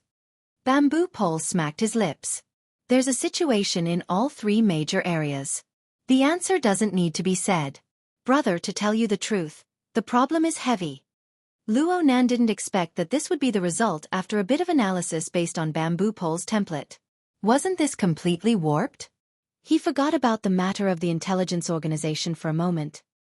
He stared blankly for a moment before asking, how should I solve it? Bamboo Pole spread his hands. You want me to be your advisor? How can I be counted on to do something that even secretary he can't do? Luonan knew this, but he still wanted to ask, Brother Bamboo Pole, if you were in my position, what would you do? If I were you, I would turn around and leave. I would run as far as I could. I would hide as deep as I could. This is what they call a cicada shedding its carapace. Retreat in order to advance. Turn light into darkness. Forget it. I know you wouldn't do this. Just treat it like I'm talking nonsense. Bamboo Pole's mind was clear-headed from beginning to end. He sighed. How about this? I'll give you 2 examples for reference. I've talked about the first one before. Her Majesty Empress Wu. At the very beginning, when Her Majesty Empress Wu just made her debut, many people said that she was Wu Mainyang, that she amused people with her beauty. They said she was Wu Jiaoyi, Empress Wu. They called Her Majesty Empress Wu all the way to Her Majesty Empress Wu, but she remained unmoved. It could be said that a rock doesn't turn in a flowing river. She's round on the outside but square on the inside. Round on the outside but square on the inside? Luonan instinctively felt that these words weren't right. Bamboo Pole insisted on his own opinion. Did you forget? I told you before. Her Majesty Empress Wu is very domineering, but she was able to maneuver freely in the past. Her methods were extraordinary. First, she borrowed President Ouyang's power. Then she became independent and established the hidden indigo firm. She recruited non-combatants. She never kept a low profile, but she never crossed the line. She has a multitude of talented people under her command. It's not like she didn't have enemies in Xia City before, including headquarters. Now, she has either pacified them or swept them flat. No matter what the wind and waves are like, she remains unmoved. She steadily strengthens, finally becoming a great power. It's said that her actions are like heaven, and her people are like ghosts. She deeply understands the true essence of techniques and power. Bamboo Pole was not stingy with his words of praise for Her Majesty Empress Wu. He was endless. This type of person who is as unmoving as a mountain can be said to be the path of an emperor. Some people think that the words Her Majesty Empress Wu are mocking, but I feel that it's quite appropriate. In my personal opinion, this is the most brilliant path. Luonan imagined Her Majesty Empress Wu's methods of maneuvering freely. He was fascinated for a time. This path is very difficult, right? Bamboo Pole laughed. She has a clear goal from the beginning. Her methods are incisive. She uses both the carrot and the stick. You can't learn it. It's too late for you to learn it. Luonan was speechless. I used this as an example to give you a benchmark. I used it as a reference. Let's talk about the second example. I haven't talked about it before, but you're certainly familiar with this person. She's your secretary. That you're tuning in to the Xiaofan's Wuxia Tales YouTube channel. Don't forget to subscribe and join us on this journey to catch the most captivating stories.